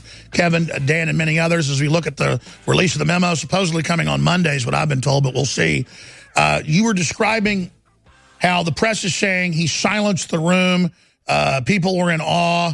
It was like being at Versailles, which I guess the royal court of the Sun King at Versailles, because it's Macron calling himself the Sun King. Looks like that's starting to happen with Trump without him saying it, Mr. Lyman. In a way, it was just a video that I caught coming back on the train, and it was just so powerful. The caption had said something to the effect of, "This is true power. Trump silences a room full of media journalists and globalists." And it's true. I mean, these people, they don't shut up. I hear them talking constantly. They're always on the phone. They're talking to each other. And then when you see Trump coming in the room, it's just like every cell phone is out. Everyone's in awe. Trump brings that Trump aura, which it translates so great to just the American aura, the power, confidence through strength. And peace as well, and he just brought that into the room, and you could see that in that video and his entrance in general. And you see all the followers looking at the Maverick and Trump. The man they said, go ahead. The man they said that they couldn't beat the establishment, he couldn't beat the globalists. They were all against him, and now they worship the ground that he walks on, whether they want to admit it or not. That happened yesterday. Suddenly, the heads of Davos said, "We love Trump." I had the headline here. It was like, "We love him. It's been a great year. The world economy's better. Thank God for Trump." And it's like suddenly they've all been attacking him, and then now they all start saying, "We love Trump. We love Trump." I mean, this just shows how Rockefellers and people were able to bully all these guys into line. Trump's not even bullying it. He's just leading. No question. You probably covered it earlier in the show, but the Heritage Foundation is saying that Trump's first year was better than Reagan's. And, we'll take that all with a grain of salt. But for, the Heritage Foundation would definitely be, Reagan is the greatest man ever. And for them to put Trump on a pedestal above him, it speaks volumes. Even some of these never Trumpers are coming around. And, he's changing the world at this moment. No, you're right. The Heritage Foundation did not support Trump. They pitched this, quote, free trade. That means let China have huge tariffs on you with lower taxes and screw us and not have a two-way street. And you're right. They're all starting to get in line. You know what I did found interesting, and I wanted to ask you about it, actually.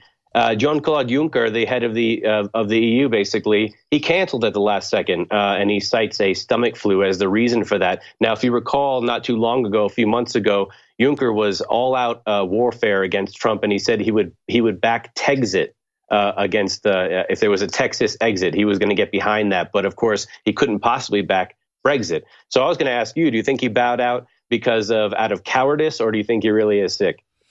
Oh, no. Juncker is literally the greatest heir of the Nazis. His family was the first or second most rich, depending on the history books. The main armories were Juncker bombers, Juncker munitions. That was his grandfather. His father was a top Nazi. And Juncker's family paratrooped into Luxembourg, the richest country in the world per capita, stole the country. He said 13 months ago, "We will crush Trump. We control America. We're going to show America economic war." And you can pull that up. In fact, the videos I shot about it were, heir of the Nazi fortune pledges to stop Trump and stop America. And so he's an absolute joke. Why should that piece of Nazi scum anti-American globalist that opened Europe up to the Islamicists. I mean, he is the head of the unelected EU. He is the enemy. So why would Hitler show up to face Churchill, basically? Waging war on corruption. It's Alex Jones.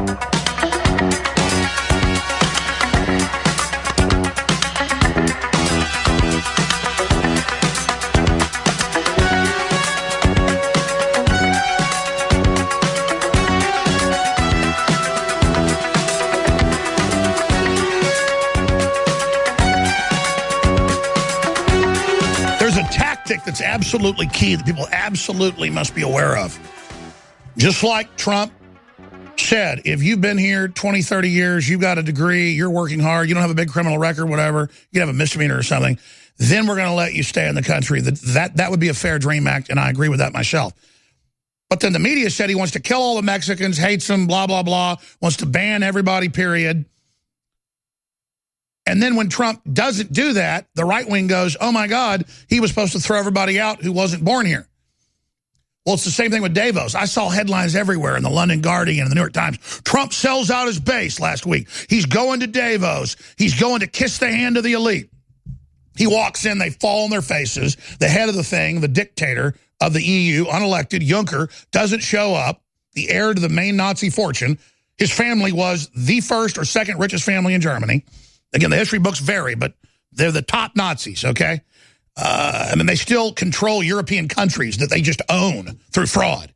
So he doesn't show up, and Donald Trump is guaranteed to betray his base. Yeah, I mean, this has been going on for a long time. And then he doesn't betray, and he kills TPP and delivers on the economy, and they still keep flipping out, saying that he's going to sell us out. I'm glad he went for a victory lap. I'm glad he went to talk to the companies that want to move to the United States. There it is. Trump's ready to pull another fast one. The president's trip to Davos has 3 serious issues. And it goes on from there. Oh, yeah, he sure pulled a fast one with our economy coming roaring back and with veterans getting double the amount of visits that they had just a year ago, and the border's 70% secure and the border wall's starting to go in. Yeah, sure pulled a fast one. And now this big breaking news. We're going to your calls with Dan Lyman, who's in Davos. This is The Hill. It's breaking. I just tweeted it out at Real Alex Jones. DOJ office says it has found the missing text messages of FBI officials. Months of missing text messages between 2 FBI officials have been located. According to a letter obtained by The Hill, Justice Department Inspector General Michael Horowitz told Senator Chuck Grassley of Iowa and Ron Johnson of Wisconsin in a letter that the messages spanning from December of 16 to 17, see, nobody bought this, previously thought missing, that is hit one button that was in the NSA, due to technology glitch affecting FBI phones have been found. Oh, really? You think so? By the way, Congress has all of it. Trump has all of it. The Office of the Inspector General has been investigating this matter, and this week succeeded in using forensic tools to recover text messages from FBI devices. Oh, of course. Yes. Yes. It's always hard-coded. From the Telecommunications Act of 96, all phones, all printers, all these communication devices save the material. And it's why they've got internal hard drives that things just stop working in a few years because it fills up. And that's the stuff I told you about a long, long time ago. There it is. Missing text messages, anti-Trump FBI agents uncovered by DOJ. They found them. Infowars.com, now live. We are in a minute-by-minute, play-by-play, second American Revolution war with the deep state. Lou Dobbs comes out and says, it's time to declare war on the deep state. The walls are closing in. Sean Hannity, this isn't rhetoric you've been hearing from me. We're in extraordinary times. This is happening, literally. And I agree with an earlier caller. I want to ask Dan Lyman, and then we're going to let him go and ask the callers this. Then we've got Tyler Nixon coming in, who's a very interesting lawyer and political analyst, really smart guy, and just so happens to be related to Richard Nixon, but we won't get into that part. Good friends with Roger Stone. This is all happening, but I'm telling you, I think they'll release a bioweapon like the earlier caller said. They did that after 9/11 when the globalists were involved with the jihadis and wanted to cover it up when stuff started coming out. They did the anthrax to intimidate Congress into a bunch of stuff. I'm really concerned, as I keep saying, that we not be too celebratory here because they're going to strike back. What do you think, Dan Lyman? I think that there's no question anything is on the table at this point. I'm honestly surprised things haven't gotten worse in the last year. I thought that there would be more drastic measures taken, although I think that we did see something strange go down in Las Vegas, as we've covered in depth. But I don't know. It's very interesting. I'm so optimistic now at this point, now that we're a year in, but I know not to get my hopes up too high, because anything can happen at any given moment, especially with the economy doing so well. And the stock market doing so well. You hear all financial advisors and traders, they say they've never seen a market like this. It's going on longer than they ever thought it would. And I wonder, is the Trump effect going to break this cycle that the globalists have this chokehold they've had on the markets, where there's a catastrophic event every 8 years or whatever, and then it sends the market into a spiral? Hasn't happened this time around. So I'm wondering what the dams are holding back right now. And it's probably pretty ugly. Well, I know this. They haven't given up on me. They are still throwing stuff at us that is directly from Hillary, directly from Soros. I'll soon be able to reveal the details of it. I mean, I've even got to go to D.C. in a couple of weeks. I'm not supposed to get into this yet. So just believe me, when I do, we have caught them red-handed, okay? And you can argue I got a tiger by the tail or vice versa, but these are just crazy times. Because, I mean, I wasn't going to put up with their crap. I put counter surveillance on their people, spent a lot of money, and did a lot of stuff and had a lot of help. We'll just leave it at that. And let me tell you, these people are sick. And they're going after everybody. They're going after thousands of prominent people. And you see these congressmen up there, they already tried to kill them. So you think about that, folks. They're trying to kill everybody right now. So, I mean, we kind of smile about this in Texas, and, yeah, we're in a fight. Yeah, it's all crazy, but we're not like SJWs that are considering cry about it. It's actually quite exciting. I'm having a great time. It's just, we're not in Kansas anymore, folks. This is a real deal. Let's go to Candace in Tennessee. Thanks for holding, Candace. You're awesome. You're on the air worldwide with Dan Lyman from Switzerland. Go ahead. Hey, Alex and Dan. How are you doing? Good. Good. First, real quick, I would just like to ask a quick question before I get to my comment. Sure. I know you were very busy, but have you and your crew had a chance to pick the winners of the People's Choice Awards yet? You know, I'm like a guy in a bunker giving orders on that, and I have said these are the winners. They have been picked, and you know what? I'm going to announce them at the end of the show next hour, one way or the other. It's going to happen. Okay, great. Okay, and also, I agree with the other caller that, these people are just so cornered that, I think that there's going to be a false flag attack for sure. Well, that's what everybody's group collective mind is saying, and I think you're on target. Keep going, Candace. Yeah, I mean, their darkest secrets are getting exposed, so, they're just like a dog in a corner, and I just think they're going to pull something major. And they're such arrogant. Whenever you watch Comey or Mueller walk into Congress, bugging their eyes out like they're God, all these guys behind them, all these lawyers just going, like they are just the best people in the world, when they're those guys are the Clinton scum, are the trash of the earth. They're like cancer inside the FBI, and they are so arrogant. Imagine all that hubris is getting wiped away, Candace, right now. Yeah, that's great. They're just sickening, so it's good to see them be put in their place. Absolutely, but don't think they're the types that will blow themselves up to stop the recovery. What do you think, Dan? What's your gut tell you?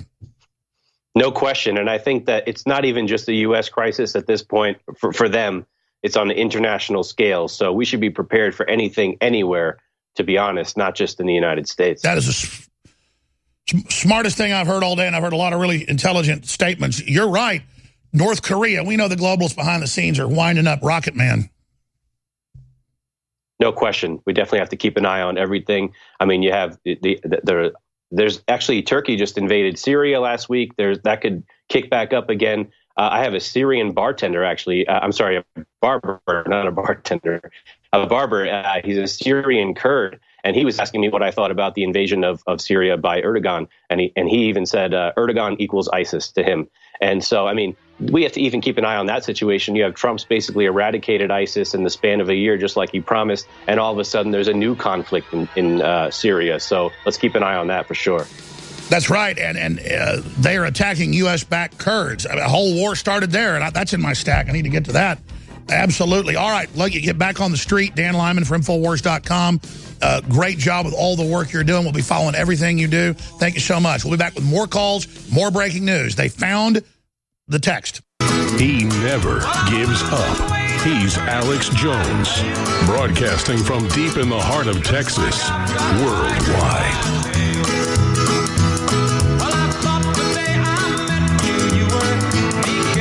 Roger Stone has got big inside intel on the vaunted secret FISA memo coming up in the next segment. We'll continue with your calls as well.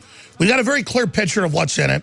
And now if you look at Congressman Gates and Congressman Jordan and Congressman Nunes and Chairman Nunes and Congressman Gowdy and everybody else, and how panicked Adam Schiff is, the head of the Judiciary Committee on the Democrat side in the House, you know what's in it.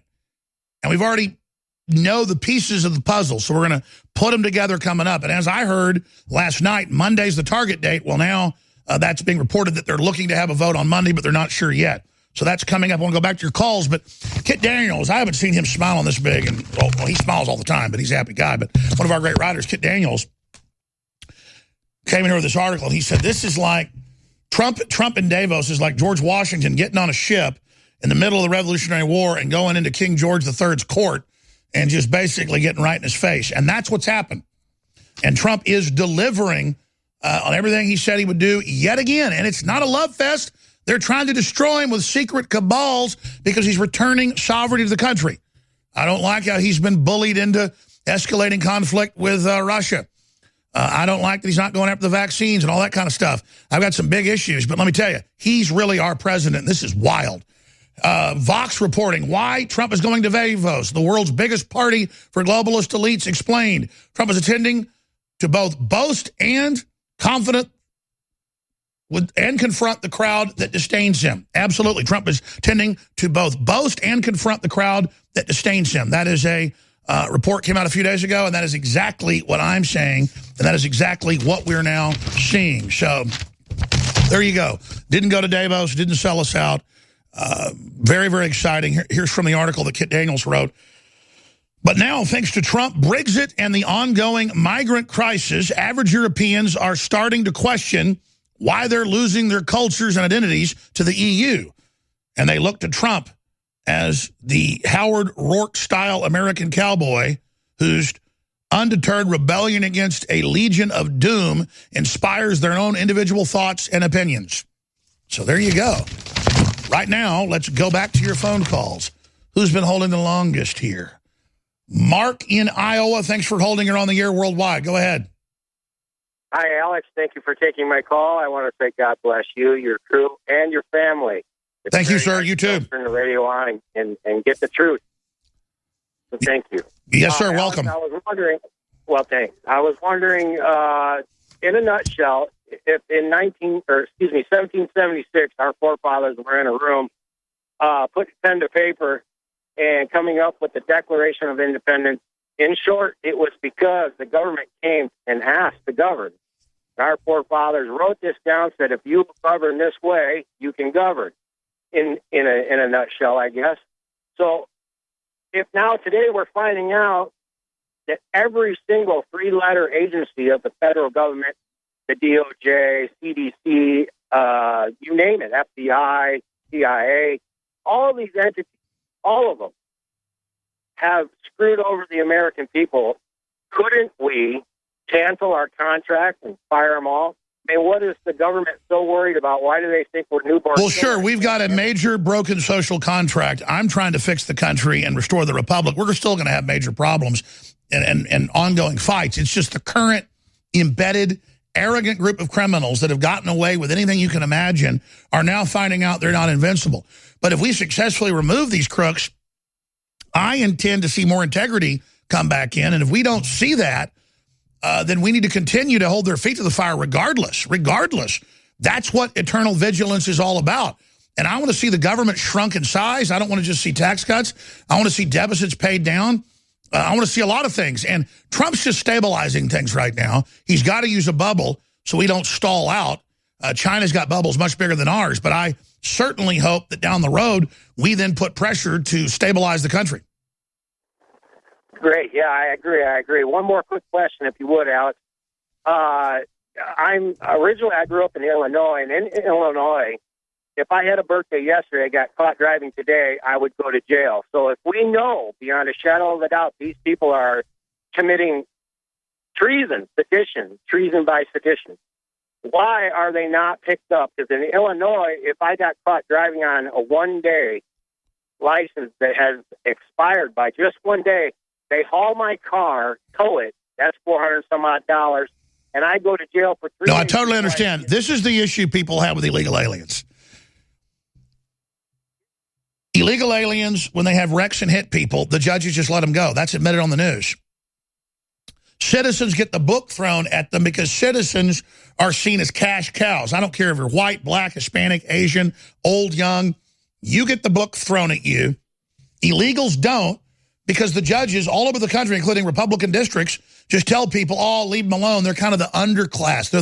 They're the permanent worker class going back to when they were brought in to pick, the fields or whatever, and being used to drive down everybody else's wages. I want to bring folks in and then raise the wages up, not use that model. So ever since they've been brought into some areas as migrant workers, before they were made a permanent underclass of the Democrats, back when they were just seasonal farmers that came through and then went back to Mexico, they had to be ignored and above the law then because we were using them. Well, they're still being used, but it's being used to undermine everything and is discriminatory to citizens that have the book thrown at them. I was talking to judges and people and others. They let illegal aliens off for drunk driving, you name it, because, again, Art Acevedo, the former Austin police chief, now the Houston police chief, he's been in this studio and said, Alex, if we arrest illegal aliens for stuff or whatever, then they won't trust us when there's a crime and we're needed. Okay, so basically for really serious aggravated felonies, then you're saying illegal aliens are above the law. And then it creates a vacuum where there's no law enforcement and no law, and then criminals come in and prey on those communities, and they know they can prey on the Asian and Hispanic communities that are homogeneous and contained. And then that's where the majority of the crime is committed against those people, and then nothing's done, and it creates criminal zones within the cities, within the counties, and a permanent underclass. So I absolutely agree with you, sir. Your inspection sticker's out. You get pulled over. You get a ticket. Maybe you get your car towed. And if you're a single mom with 3 kids in the back of the car, the cops will be told, go ahead and write her tickets. But if you're a person here illegally, that doesn't happen. But if I'm in Mexico and I'm the foreigner, it's well known that a lot of the police are corrupt. And I've watched my dad and other people many times give them a $20 bill, $100 bill or whatever, saying you were speeding, even though my dad wasn't speeding. He drives like an old lady. It's incredible. I've saw it 5-6 times when I was a kid, and I said, Dad, I don't want to come down here anymore. So by the time I was about 12, he said, fine, stay with your grandparents when you go out of town, because they love southern Mexico. And I like it too. It's very pretty and a lot of cool stuff. But the point is that I feel you, brother, and I know what you're talking about. Now it's not even really like that. The old corrupt cops, they're pretty much all gone, and it's just paramilitary troops everywhere and super, super dangerous. So will be, and of course, that's where corruption leads. It just gets worse and worse. All right, Roger Stone, straight ahead. On the other side, I'm Alex Jones, newswars.com. Crashing through the lies and disinformation. It's Alex Jones on the GCN Radio Network. All right, I want to try to be calm here because this is so important, and I tend to get too excited, as everybody knows. Walk through what we know is already known about illegal spying on candidate Trump, President-elect Trump, and then right into the time that he was actually inaugurated, plus surveillance and harassment and lawsuits against myself, Roger Stone, you name it, by the Hillary law firm, by the Soros groups, by Obama's law group that he set up to, quote, battle Trump once he was in office. That's CNN, that's Politico. I mean, this is all admitted. But it's all coming to a head now as we learn the real collusion, the real secret societies, the real stuff that was going on, were a bunch of FBI agents and Justice Department people inside of the Obama administration who'd been appointed by the Clintons engaging in this massive crime. And now Chairman Devin Nunes and others are each week rolling out what's going to be released the next week the collusion, the secret meetings, the insurance policies, the deputy director getting money from Hillary directly. It goes on and on and on. And Schiff's gone from this isn't real to desperately saying don't release it to we're putting our own memo out. I know Roger has given me a lot of intel from folks that have seen the memo. And it's basically what they've already said, but more damning text messages and more collusion and more secret meetings. And, of course, this stuff is all recoverable by the NSA. But it's very embarrassing with all this illegal spying to admit where they're really getting it. But we knew this was coming when senators and others started saying yesterday, oh, don't worry, we'll just get that out of the NSA database. Missing text between anti-Trump FBI agents uncovered by the DOJ. People didn't buy that there was a glitch on the phones that made them all disappear, 50,000. DOJ office says it has found missing text messages of FBI officials. They were able to pull it off of the phones between Strzok and his girlfriend, Paige. And so the rabbit hole just gets deeper and crazier. So, Roger, let's encapsulate what we're seeing, the cornered rat scenario, the walls closing in, the deep state's war against America and the electorate now exposed. I think we've reached the point of maximum danger with these people cornered as Trump dominates at Davos. How are they going to strike back? What's the intel you've got of what's in the memo? How much can you tell folks? And how accurately from your research have I gotten stuff here? Well, Alex, let's try to summarize this because it's all coming at us so quickly it can be somewhat confusing. The 100-page FISA document that we put up at InfoWars essentially was summarized in the 4-page memo. The basic underlying information is essentially the same. And here's how it goes. In essence, the dirty dossier, the dossier which falsely accused Donald Trump of dallying with prostitutes in a Moscow hotel room, a complete and total fabrication, was used as the fake rationale to go to the FISA court and get permission for the wholesale surveillance of Donald Trump and some of his closest associates, including yours truly. The problem for the deep state is that when the FISA court initially denied their requests, they went ahead with the surveillance anyway. So this entire investigation, Mueller, the House and Senate Intelligence Committee investigations, the FBI investigation into so-called Russian collusion, is all based on a willful fabrication. And the reason you see the rats scrambling today is because it is not credible that the entire front line of the Obama NSA, the Obama Justice Department, the Obama FBI did this without authority from the highest possible level. You notice that President Barack Obama lawyered up today. Why? Because we are beginning to ask the obvious question. What did the president know and when did he know it? The deep state was in such a tizzy to stop Donald Trump that they fabricated the initial piece of evidence on which everything afterwards is based. Oh, we have to spy on him because he's in bed with the Russians. That was a falsehood from the get-go, and it is on that thin reed that it all collapses. The credit, Alex, in my opinion, really goes to Matt Gaetz, Congressman Ron DeSantis, Congressman Jim Jordan, Congressman Trey Gowdy. While the country club Republicans were all out at a cocktail party, these 4 brave individuals stayed the course and kept pounding for the truth. And I've mentioned this quite a bit, but you're absolutely right. This morning, I was just sitting back thinking about the American people waking up, about the real press we've got in this country, our great crew, all of us together. But I really sat back and I thought, why is it different now? It's not just that Trump showed up on the scene or that nationalism's popping everywhere. It's like the spirit. It's the times we're in. Historians always marked that, you know, there were times of tyranny, times of enlightenment, times of awakening, times of war, times of peace. I guess as Proverbs says, a time to live, a time to die, a time to sow, a time to reap. And right now, we suddenly have this wonderful crop of congressmen and women, but mainly men, that are doing bold things that a lot of congressmen have had their planes blow up. You know, got killed during the 70s and 80s. We had some good people back then, too. And a lot of them ended up, dying, being assassinated. And so this is a big, big deal. And, of course, we have QAnon saying that he's hired counsel. But the word is they're all lawyering up, and that's in the mainstream news. So I don't go off what QAnon says. A lot of what QAnon says is really accurate stuff. It is obviously some intelligence sources in the government that are patriots. But we can see them all luring up in the real world. Roger, can you speak to that a little bit more? Well, also, there are some ominous clouds on the horizon.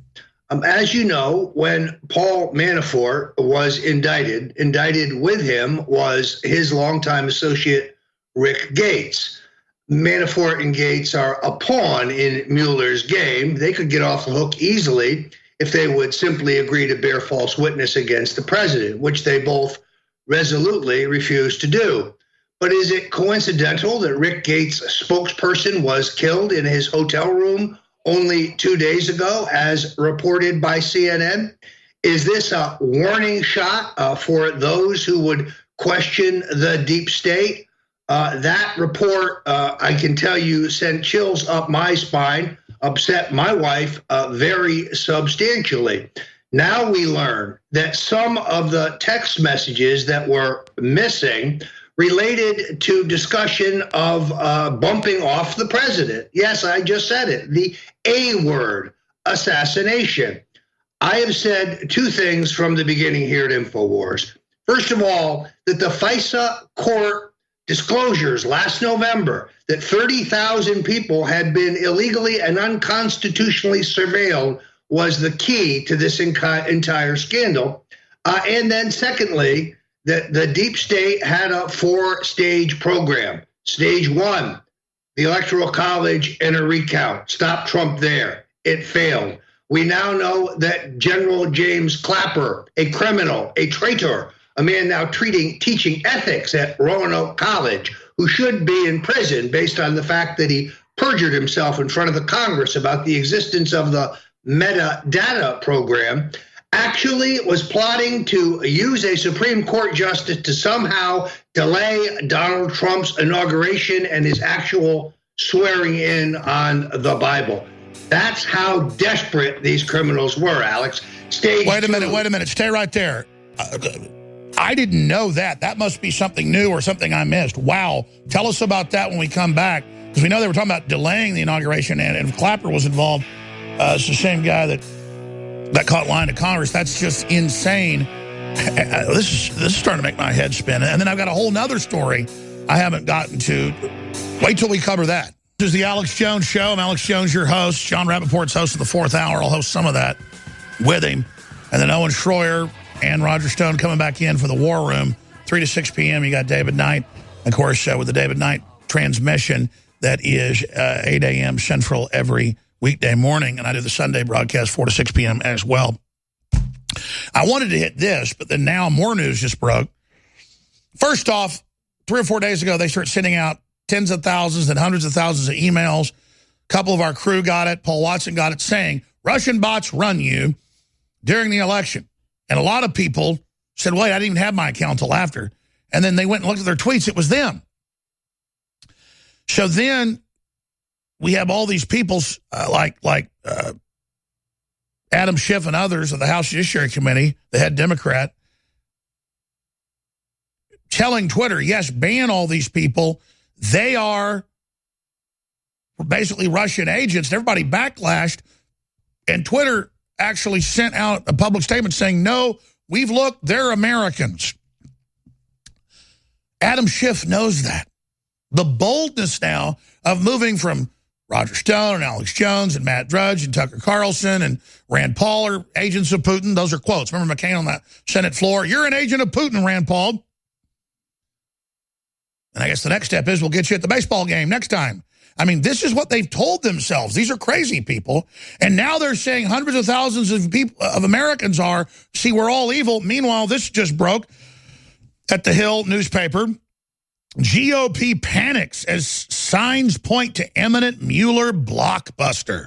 The scorched earth attacks against the FBI by a growing number of House and Senate Republicans demonstrate a high degree of fear that Special Counsel Robert Mueller, Schwan Mueller Sass, U.S. should, and then I guess there's a blurb there, should applaud the choice of Mueller to lead the Russian probe. More will make blockbuster moves. That's their weird typo, jumbled insanity. Doesn't even make sense. Moves to the coming days and weeks that will define the fate of ongoing investigations of the Russian attack against America.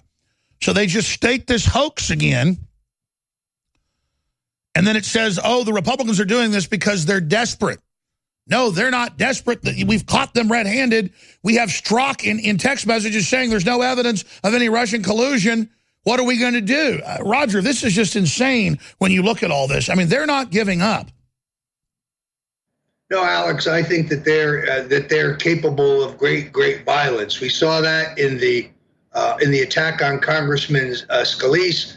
I myself, in the wake of the murder of Rick Gates' spokesman, have taken on personal security. I know on some occasions you have to use it. I really did it for my wife's peace of mind. They aren't going to silence us.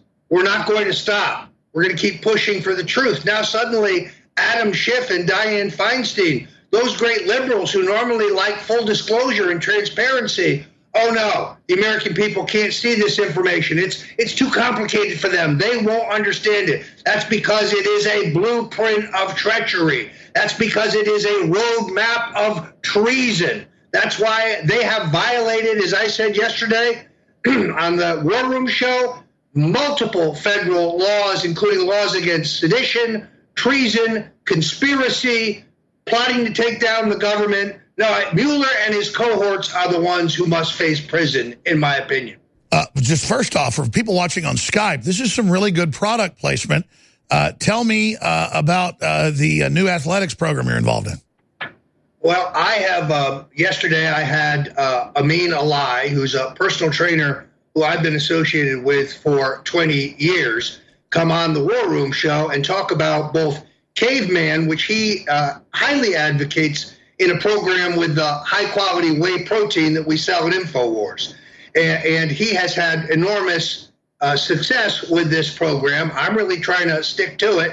One body part a day, cardio every other day, sticking to the InfoWars format. And he came on, gave a little testimonial to our products, which he's a big fan of. And in the meantime, he is providing some personal security for me and my family. I like that. It's almost like you're Saddam Hussein. We usually need two guys behind you. But with balaclavas and machine guns. I wish this was something to laugh about, Alex, but the number of death threats, every time I do the Alex Jones show, every time I'm on Fox News, they just spike. I was on with Laura Ingraham last night on Fox talking about why it's a mistake for the president to give this interview to Mueller. It's a perjury trap. It's a setup. The death threats against me immediately spike. It's really for my wife and my family's peace of mind. Well, that's awesome. Roger, you are something else. Getting back to all this other news here, do you think they have anything else up their sleeve, any other fake bombshells? Because, I mean, they are getting torn to hell right now, and this is their spin that the GOP is panicking. Alex, here's the game plan for Mueller. I've laid it out before, but now I think both pieces of it are obvious. Mueller's going to indict the president's son-in-law on some phony, trumped-up charge of lying to an FBI agent. They're going to claim that he was the one who instructed General Flynn, a great patriot, a man who was unjustly and unfairly discharged, in my opinion, with setting up a meeting with the Russians. Well within the purview of General Flynn's job, part of his responsibilities as the national security advisor. In my opinion, it's smart to be talking to the Russians. They have thermonuclear weapons. They can blow the entire world to hell No, I totally agree with you. Let's shift gears quickly then. What else are they going to do as they're cornered rats? Because that's what everybody's spidey sense is concerned about. A, B, look at Trump in Davos. They're like in awe, and it looks like another big coup for America. It's the 1-2 punch, the indictment of Kushner, followed by some effort to entrap the president who thinks he's going to an interview to talk about Russian collusion. Look, I sympathize with the president. I know why he's willing to give this interview. He knows in his heart he's done nothing wrong. He knows in his heart that there was no Russian collusion. What he doesn't understand is that Mueller and his pack of partisan hacks are weasels, and they're going to try to euchre him, box him into some obstruction of justice charge or some perjury charge. That's what they have coming. Those are the bombshells that the Hill is referring to. That's right. And you told me before Trump was even elected, you said Kushner's not a bad guy, he's a good guy, but you know, the business dealings, real estate, the FBI could indict a ham sandwich, and Kushner doesn't think he's done anything wrong, so he's been blabbering to everybody as well, and Mueller's gone and interviewed all these people now, so they're going after Kushner because he was nice to them. No, I couldn't agree with you more, Alex. Jared Kushner's done nothing wrong that I'm aware of other than try to help his father-in-law make America great again. We disagree politically, but I do think his heart's in the right place, and he strongly favors the success of the Trump administration. What he doesn't understand is that Mueller is not a by-the-book prosecutor. This is not an unbiased process. This is a small nest of partisan rats that seek to box the president so that they can remove him. All they want to do is undo what they couldn't do in the election last November. By the way, I do like the fact you have security there. We have security as well. I'm just making the joke because you're a muscle guy behind you. But seriously, you could also hold up your firearm, Roger, because everybody knows you're a crack shot. They've seen the videos, and they know that you're heavily armed. So I think that's the real reason that you and your wife, everybody are safe. Plus, this fellow here, I wouldn't start anything with him either. Well, it's for our family's peace of mind. Alex, I can't tell you how many death threats I get by email, by text, in the mail. We've informed the local sheriff's office. We could tell the FBI, but I have a feeling we'd be wasting our time. All right, brother. Great job. We appreciate you. We'll check in with you again tomorrow. We have a reporter in Davos as well with amazing footage and reports coming back. That's coming up as well. I'll be hosting part of the fourth hour straight ahead with the great John Rappaport. Thank you, Roger Stone. We'll be back shortly on The War Room. Don't miss it. That's in about an hour and 5 minutes from now. Before we go any further, because I've barely been plugging the last week because I'm so focused on the news. Thank you for making InfoWars possible. Thank you for allowing us to send these reporters around the world to have people cover these big events. This is Ad-Free Alex. Ad-Free Alex. Ad-Free Alex. Live from the Infowars.com studios, it's Alex Jones. And John Rappaport's taking over in about T-minus 6 minutes, or exactly 6 minutes from now. I just want to say it again. Everybody that's been listening for 20 years, 15 years, you know, I was super negative, super angry, and after the establishment and just discrediting the entire power structure because it was bad. And it doesn't mean we still don't have a lot of problems, but nationalism, free market, folks that aren't out to get you, that's what's entering the world again. And the world is turning against globalism. And a lot of top people don't want to be part of this either. So it's a very exciting time. But I wanted to get in this little segment into the hypocrisy of the media and just how dumb they think you are. It's a total conspiracy theory that the Russians stole the election and controlled Trump and controlled his family, and there was all this collusion. And in years and years of investigation, it's been going on for 2+ years, nothing found. And then on the other side, all the illegal wiretaps and all the spying and all the lying and all the deleting text and all the secret societies and all the insurance policies.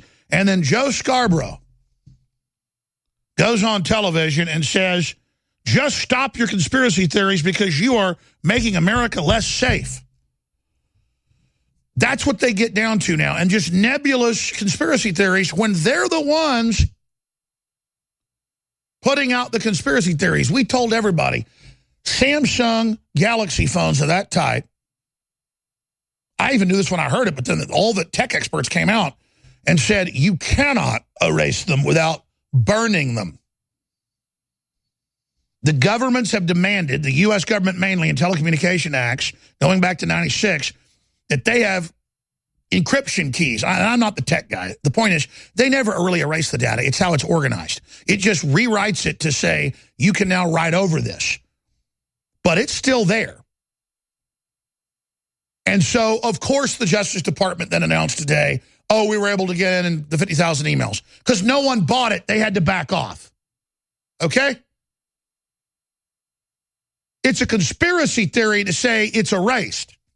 Because the FBI knows above everybody, going back, the first thing was like 35 years ago, they were scared of counterfeiting. So they got the printer companies to put secret codes in the ink so they could tell when you bought it and who you were and all that. And of course, now that's known. So let's go to Scarborough, man. You talk about conspiracy theories. This guy is the biggest discredited joke in the galaxy. Here he is. Yeah, who is the informant that Ron Johnson's talking? The McCarthy accusation. I mean, you know, one of the worst things about this, incidentally, the FBI does make mistakes, and there are problems with the FBI, and you do want congressional oversight of our executive branch institutions, and this discredits sort of, I think, legitimate efforts to say, wait a second, let's take a look at this or that. This dirty pool that is being played by members of... That neocon that they have on, his father was the head of the Trotskyites and reported directly, William Crystal, to Trotsky, who Stalin had killed in Mexico with an ice axe. He is third in command from Trotsky. And they said, we got to take the Republicans over if we're going to have communism be successful. And there it sits. Thought I'd just add that. He's not going to tell you that. Go ahead. Even the New York Times, though, admits that. Very proud of it, though. That is the heir to Trotsky. Let's continue.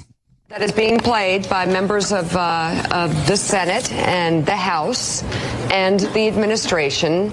You're undercutting the foundation of this democracy. Okay, that's enough. And he gets in his conspiracy theory crap. I want to add this. Her dad was the head architect of wanting World War III with the Russians, who had bragged that he helped have genocide by manipulating the situation in Cambodia that killed 30% of the population. Zbigniew Brzezinski. I mean, I could just keep hitting you and hitting you and hitting you. See, when you know who these people are, and then you got Scarborough with the dead intern and the autopsy they wouldn't do, and you just are looking at a bunch of scum.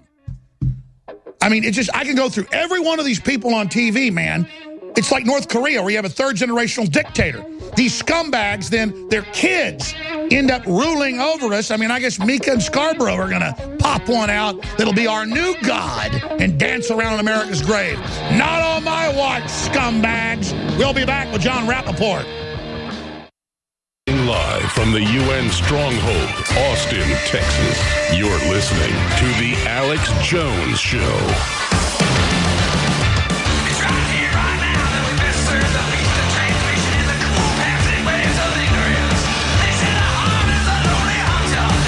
John Rappaport here in the fourth hour, sitting in for Alex at InfoWars. I was talking on a show earlier today, and I just want to kind of finish up on a theme that I think is in line with what Alex was talking about and what's really going on here. There's a little item called achievement. Know that word? Achievement. It's not taught anymore. It's not elevated anymore in schools. The idea that great achievements can be made, especially launched by an individual. Oh, whew, can't have that. But achievement in general has taken a very far back seat to the idea of some kind of giant cheese glob of collectivism in our society. Oh, we're all in this together, and so does, and we're all the same in the thing, and the glob, and the floating around, and oh yes, and just be part of the group and the collective, and just for the sake of utopia that's coming right around the corner. All of this preposterous crap has been floated now, seriously floated now for the last 30 or 40 years. And achievement, where did that go? achievement, the great achievements.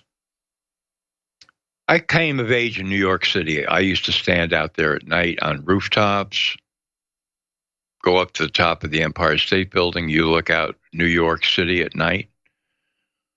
What an incredible sensation that this has been built, that this all was made, that this all came up out of the ground by human effort. It wasn't lowered from a spaceship. Somebody didn't just snap their fingers and it appeared. It was created and designed and built up to the sky. It just marches out to the horizon at night. This fantastic sense of expansion, achievement, taking wing. And maybe you've seen the old photographs in black and white. High steel, workers sitting up there on way above the ground, on girders in the middle of the day, eating their lunch casually. They built them. They built them. And when they came down finally for the end, when it was all done, they looked up there and they said, we built this.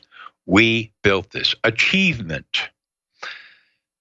And now you have all kinds of globalist front groups, little diabolical creatures scurrying along that want to tear it all down. Tear it all down. Get rid of the whole thing. Let's tear it all down because that'll be righteous. That will be payback. For what? For what?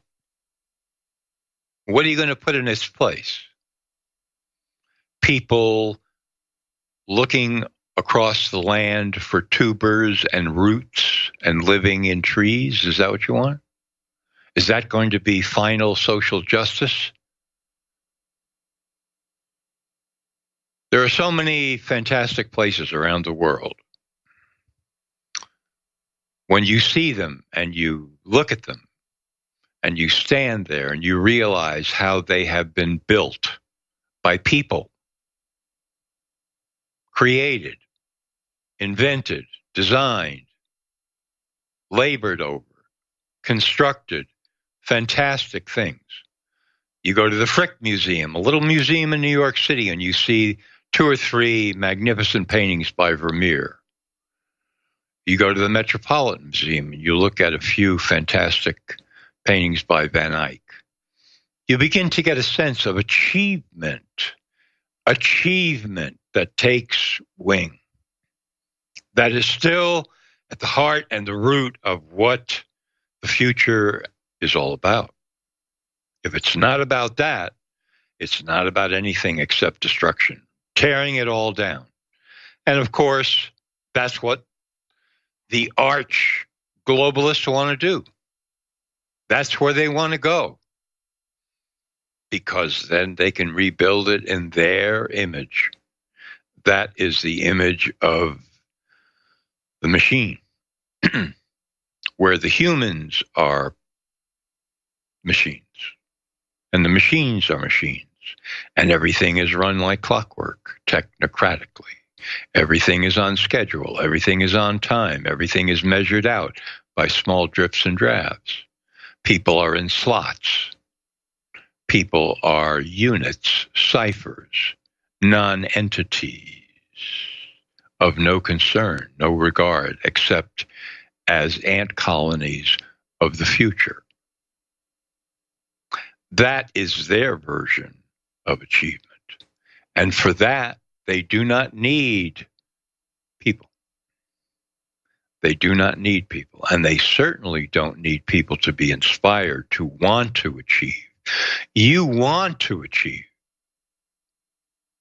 If you can't see that or find it, it's covered up, and you need to get the dross out of the way and clear down to that river of creative energy that is achievement, that is the basis of freedom, the reason for freedom, to achieve in this world.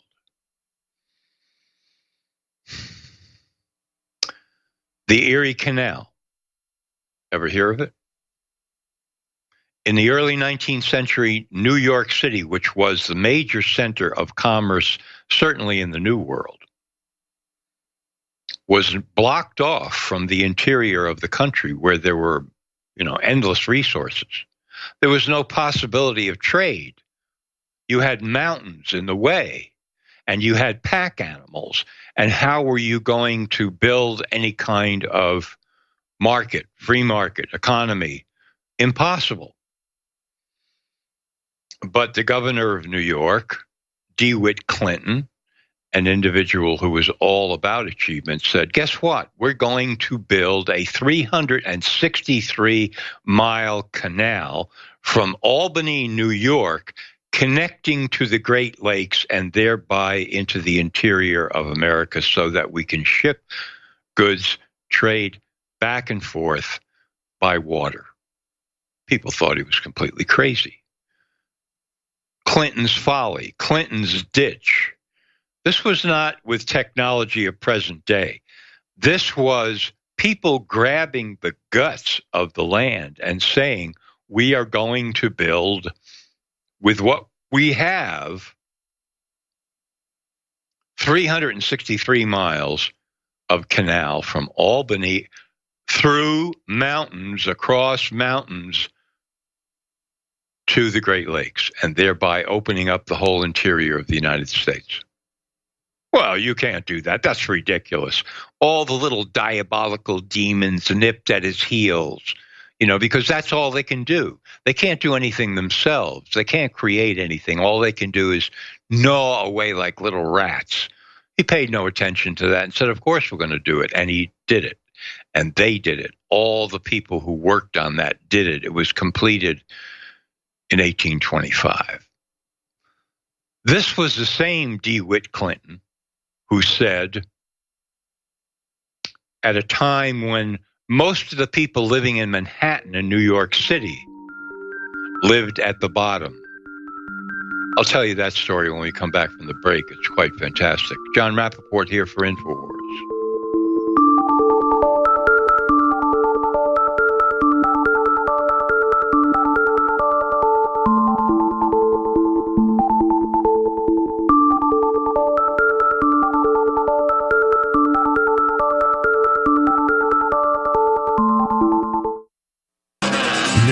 Analysis, reports. It's the Alex Jones Show. And now, your host, John Rappaport. John Rappaport here in the fourth hour on InfoWars. You're contributing to the InfoWar to get the truth out there about what's happening in our world and what the difference is between a fake future and a real future for all of us. So I was talking about DeWitt Clinton before the break and how he masterminded and envisioned and pushed forward this fantastic thing called the Erie Canal in 1825. Well, he did something else in New York. If you've ever been to Manhattan, you know it's a grid. It's laid out as a grid. The avenues go north and south, First Avenue, Second Avenue, Third Avenue, Fourth, so forth, some with names, most with numbers. And the streets across 14th Street, 15th, 16th, 17th, 23rd, et cetera, all the way up to the top of Manhattan. Well, in the early days of Manhattan, most people lived at the bottom. And when you looked north, what did you see? Hills, valleys, forests, and so on and so forth. How would you build a city there? A metropolitan city such as New York became. DeWitt Clinton said, this is what we're going to do. We're going to take the area, the uninhabited area north of where people are living, and we're going to flatten it. What? Yeah, we're going to flatten it. We're going to carve away all those hills, everything. And we're going to make it flat, and we're going to build a giant city there. Now, some people say, oh, my God, that's horrible, and whatever. But this is how the magnificent achievement called New York City, Manhattan, developed. That's how it was done. And again, all the little scurrilous creatures were trying to nip at his heels and say this was insane and you couldn't do it. It couldn't be done. He said, it's going to be done. And it was. And that's why Manhattan is pretty flat. And that's why the city extended north of where it was.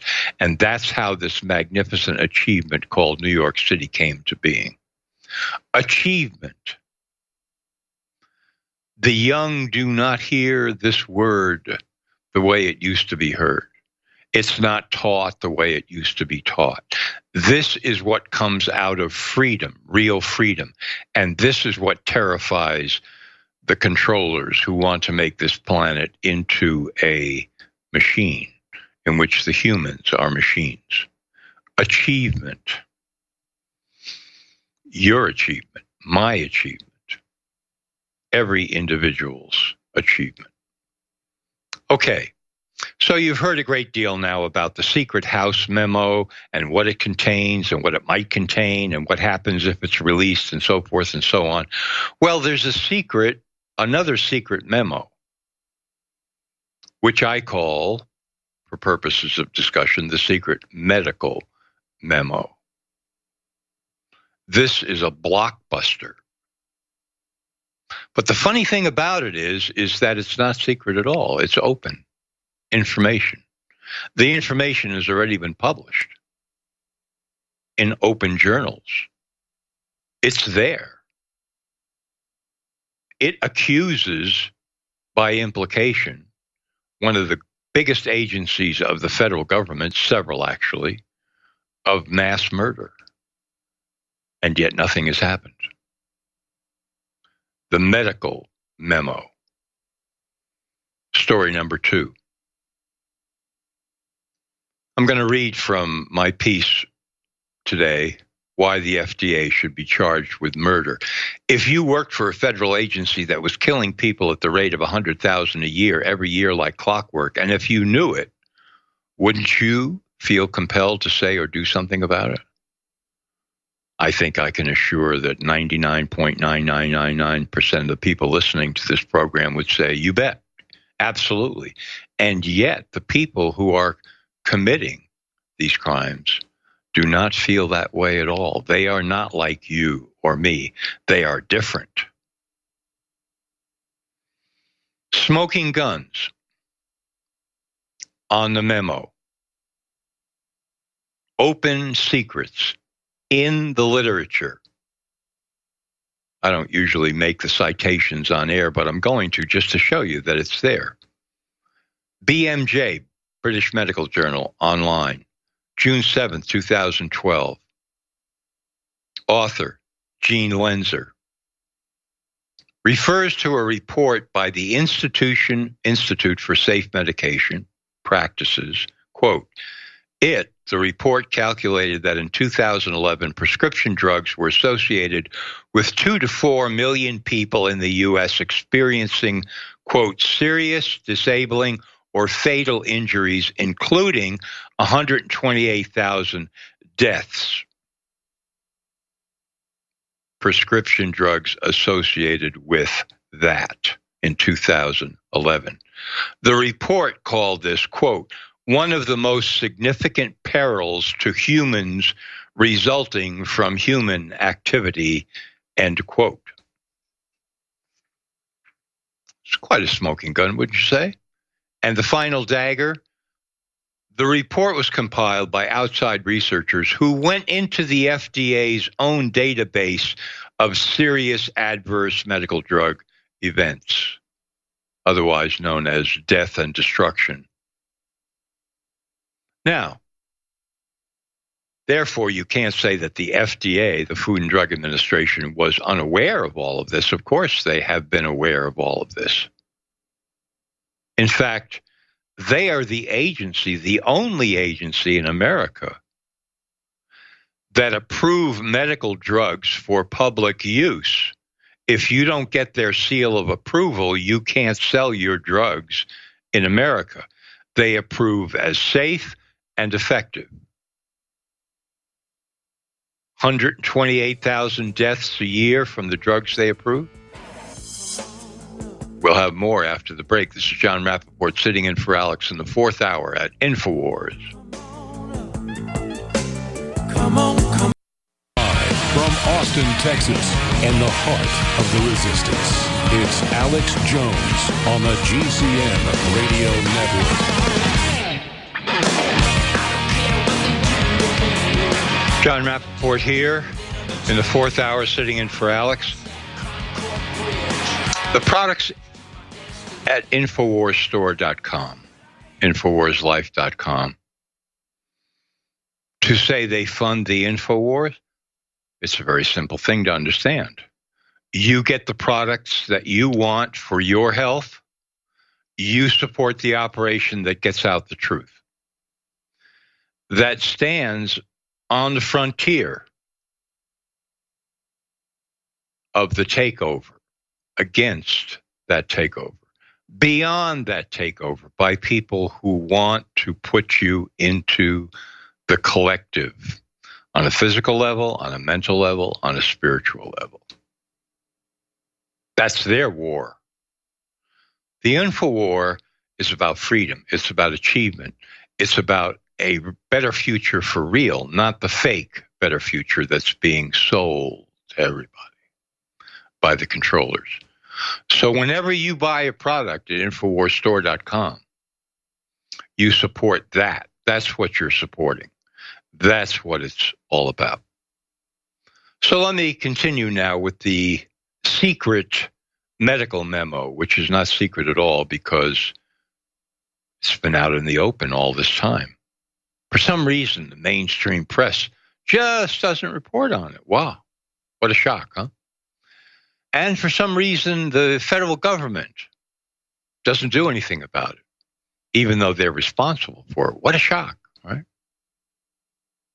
And isn't it interesting that the medical destruction that I'm talking about here is part and parcel of a cartel, the medical cartel, that is one of the strongest, if not the strongest arm of that movement called globalism.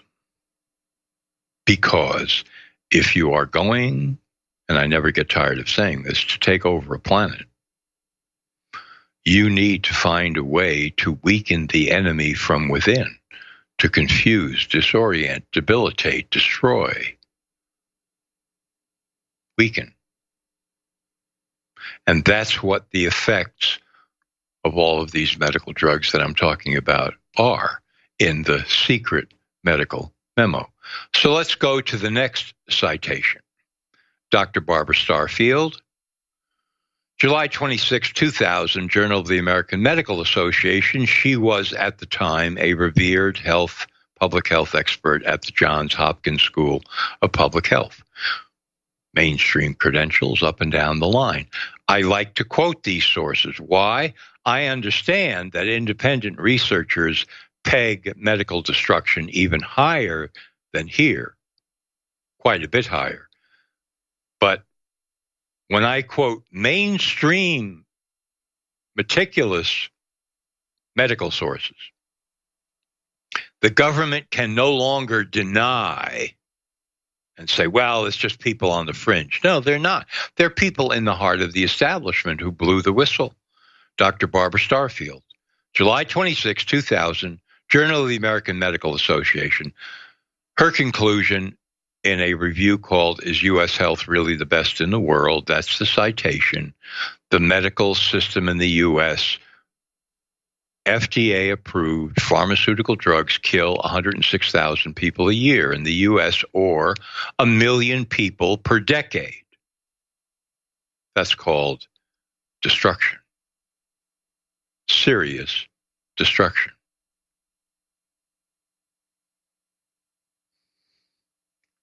So, what's supposed to happen in order to get the FDA to do something, or to get a sitting president to simply say, here are the crimes, we are going to fire everybody there, fumigate the buildings, and start over? Because this is an ongoing RICO murder machine. That's what it is. Do people have to take the corpses of their families, the 100,000 a year, and drag them to the door of the FDA and say, you approved the drugs that killed my mother, father, brother, sister, cousin, child? Is that what it takes? Maybe. Maybe.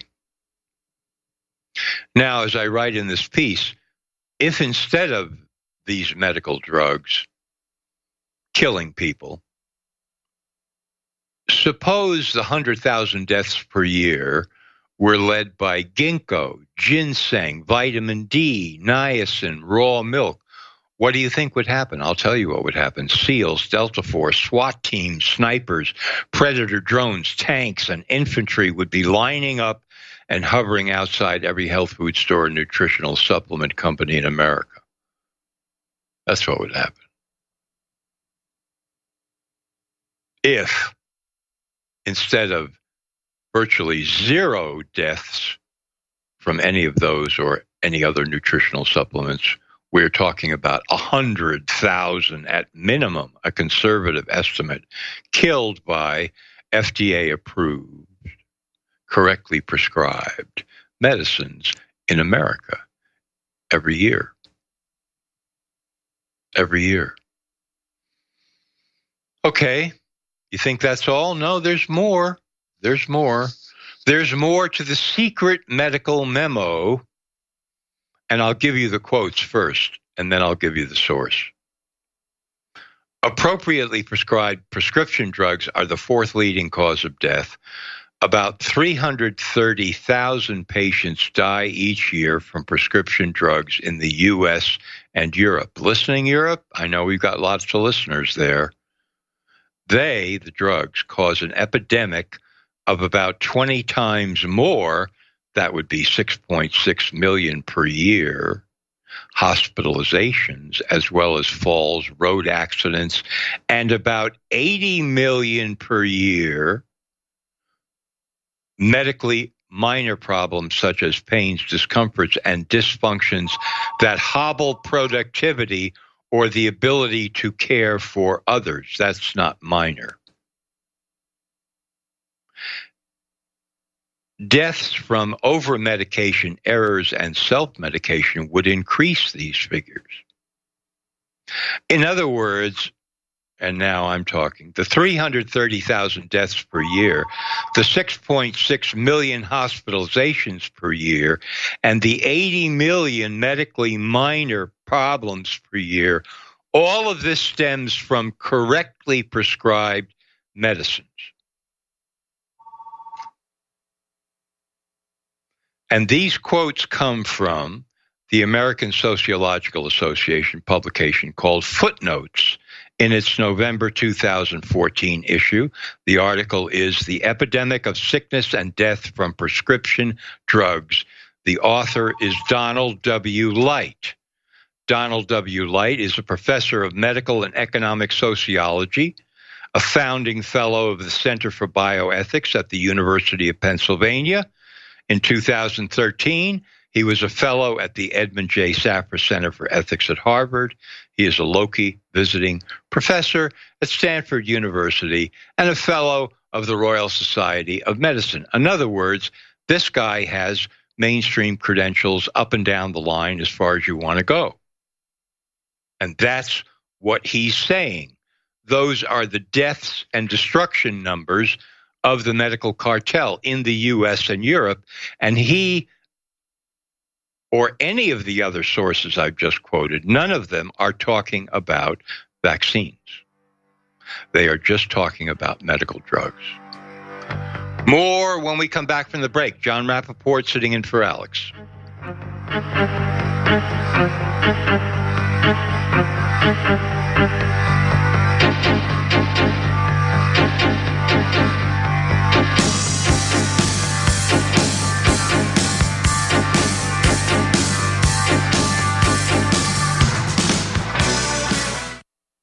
If You are receiving this transmission. You are the resistance. You're listening to The Alex Jones Show. And now, your host, John Rappaport. Here we go in the last segment here. John Rappaport sitting in for Alex. I want to just, from the secret medical memo, I just want to repeat a few figures here. This is the last citation that I gave you from Donald Light. They, the drugs, appropriately prescribed. 330,000 patients die each year from prescription drugs in the U.S. and Europe. Do the math. What does that turn out to be per decade? 330,000 per year. Sounds like approaching 3.5 million to you. Just move the decimal points. Quote, they, the drugs, also cause an epidemic of about 20 times more. That would be about 6.6 million per year. Hospitalizations, as well as falls, road accidents, and about 80 million per year. Medically minor problems such as pains, discomforts, and dysfunctions that hobble productivity or the ability to care for others. That's like a roadmap to how do you destroy a country or a continent. Let's see, how can we do this? Well, we can say it's medicine. I mean, we've already invested billions in promotion, PR, and propaganda to assure the public that the medical people are only doing good and doing better at doing good all the time, that's all that's happening in the medical cartel. So we can simply piggyback on that. And we just say that we are building a better world. Well, in fact, and here we would be listening in at the highest levels of conversation, we are actually infiltrating all of these countries. And as you can see by these numbers, wreaking havoc and destruction and death and maiming and turmoil, emotional loss, and so on and so forth on a scale that is just absolutely unbelievable under the noses of the public, the press, the government, the what have you, everybody. And it's being completely ignored, and yet it's right out in the open. And we would even publish occasionally articles, reviews that would indicate what the story is, that just disappear and go away. That's what's happening. That's what's happening. That's what prompts some people to say the biggest secrets are out in the open. So the secret medical memo that I just revealed to you, as I said, is from open sources, right out there, in the literature, in the mainstream literature. Didn't have to go down into some subterranean cavern with goblins and present some kind of a amulet, secret sign to get the dusty volumes from past centuries. No. Medical journals, sociological journal. It's right out there, right there. Majority of people look at that and they say, well, I know what I just read, I think, but of course, couldn't be true, or I must have misread that, or I don't even want to think about what I just read. Imagine a doctor reading this, right? You know, he's in the brotherhood. He's in the society of Hippocrates from ancient times. First, do no harm. And he reads this, 330,000 deaths from approved, correctly prescribed medical drugs in the U.S. and Europe every year, and millions more maimings and you know, he's going to say, I never saw it, never read it, never heard of it. That's how secret it can become. You just hold it up and say, here it is. And people go, what happened? I don't know. Let's, what's on television? No, here it is. That's the secret medical memo. Now, if you want something to do, imagine what might happen if by, say, next week, 1 million more people than right now knew the facts that I just presented to you. If you participated in getting the information that I'm just giving you right here out in the open, and 1 million more people became aware of it, and some fraction of those million would pass that on to others, and that ripple would keep on going and going and going and going. And then the next time it's brought up, the same thing. And another 1 million people or so would become aware of it. And of course, some people say, well, it doesn't matter if they're, oh yeah, it does matter. It does matter. Don't be so cynical. It does matter. How do you think we got to where we are now? Because people are waking up. How do you think it happened that the major media are in such chaos and disarray and so desperate? Do you think that was just a ploy on their part? Let's pretend that we're completely insane for the next year or two. There's a meeting in CNN. I've got a great idea, says Jeff Zucker, the head of CNN. We're all going to pretend that we're insane, and then people will say, these people are out of their minds. I'm not going to watch them anymore. No. All this happens because people get out the information and other people understand it, and they go to true sources and they desert the fake sources. This is real. This is not some dream, an illusion. This is happening now. So I've just given you the secret info of the secret medical memo. Why not get it out there? Why not let people know what's actually happening? In the words of mainstream medical doctors, researchers, investigators, analysts, those are the people I've been quoting here. Those are the people I've been quoting. Why not get that information out? I've been writing about it for a long time. It's there. It's there in the Journal of the American Medical Association. It's there in other journals, British Medical Journal. Let's have a field day with it. Let's expose this arm of the globalist takeover for what it is. The infiltration of societies in order to debilitate, destroy, and weaken and confuse the people. And some people say, well, that's just an accident, you see. It's not on purpose. Okay, you want to say that?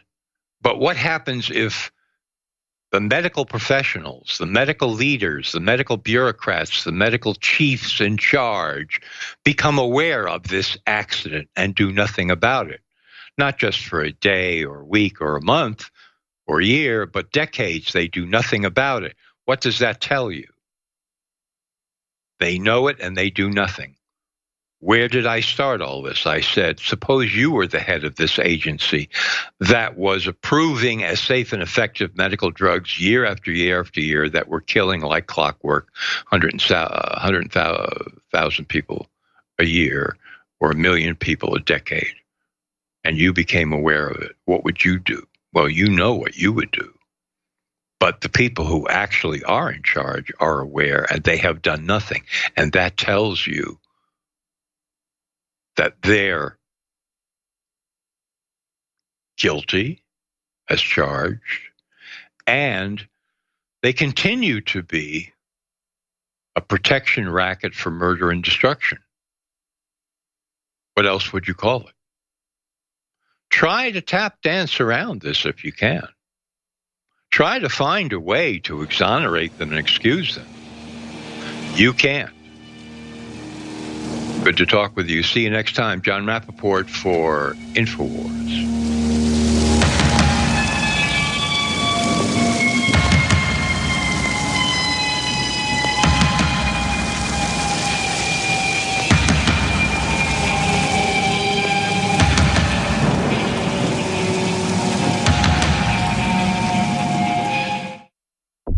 You're listening to The Alex Jones Show.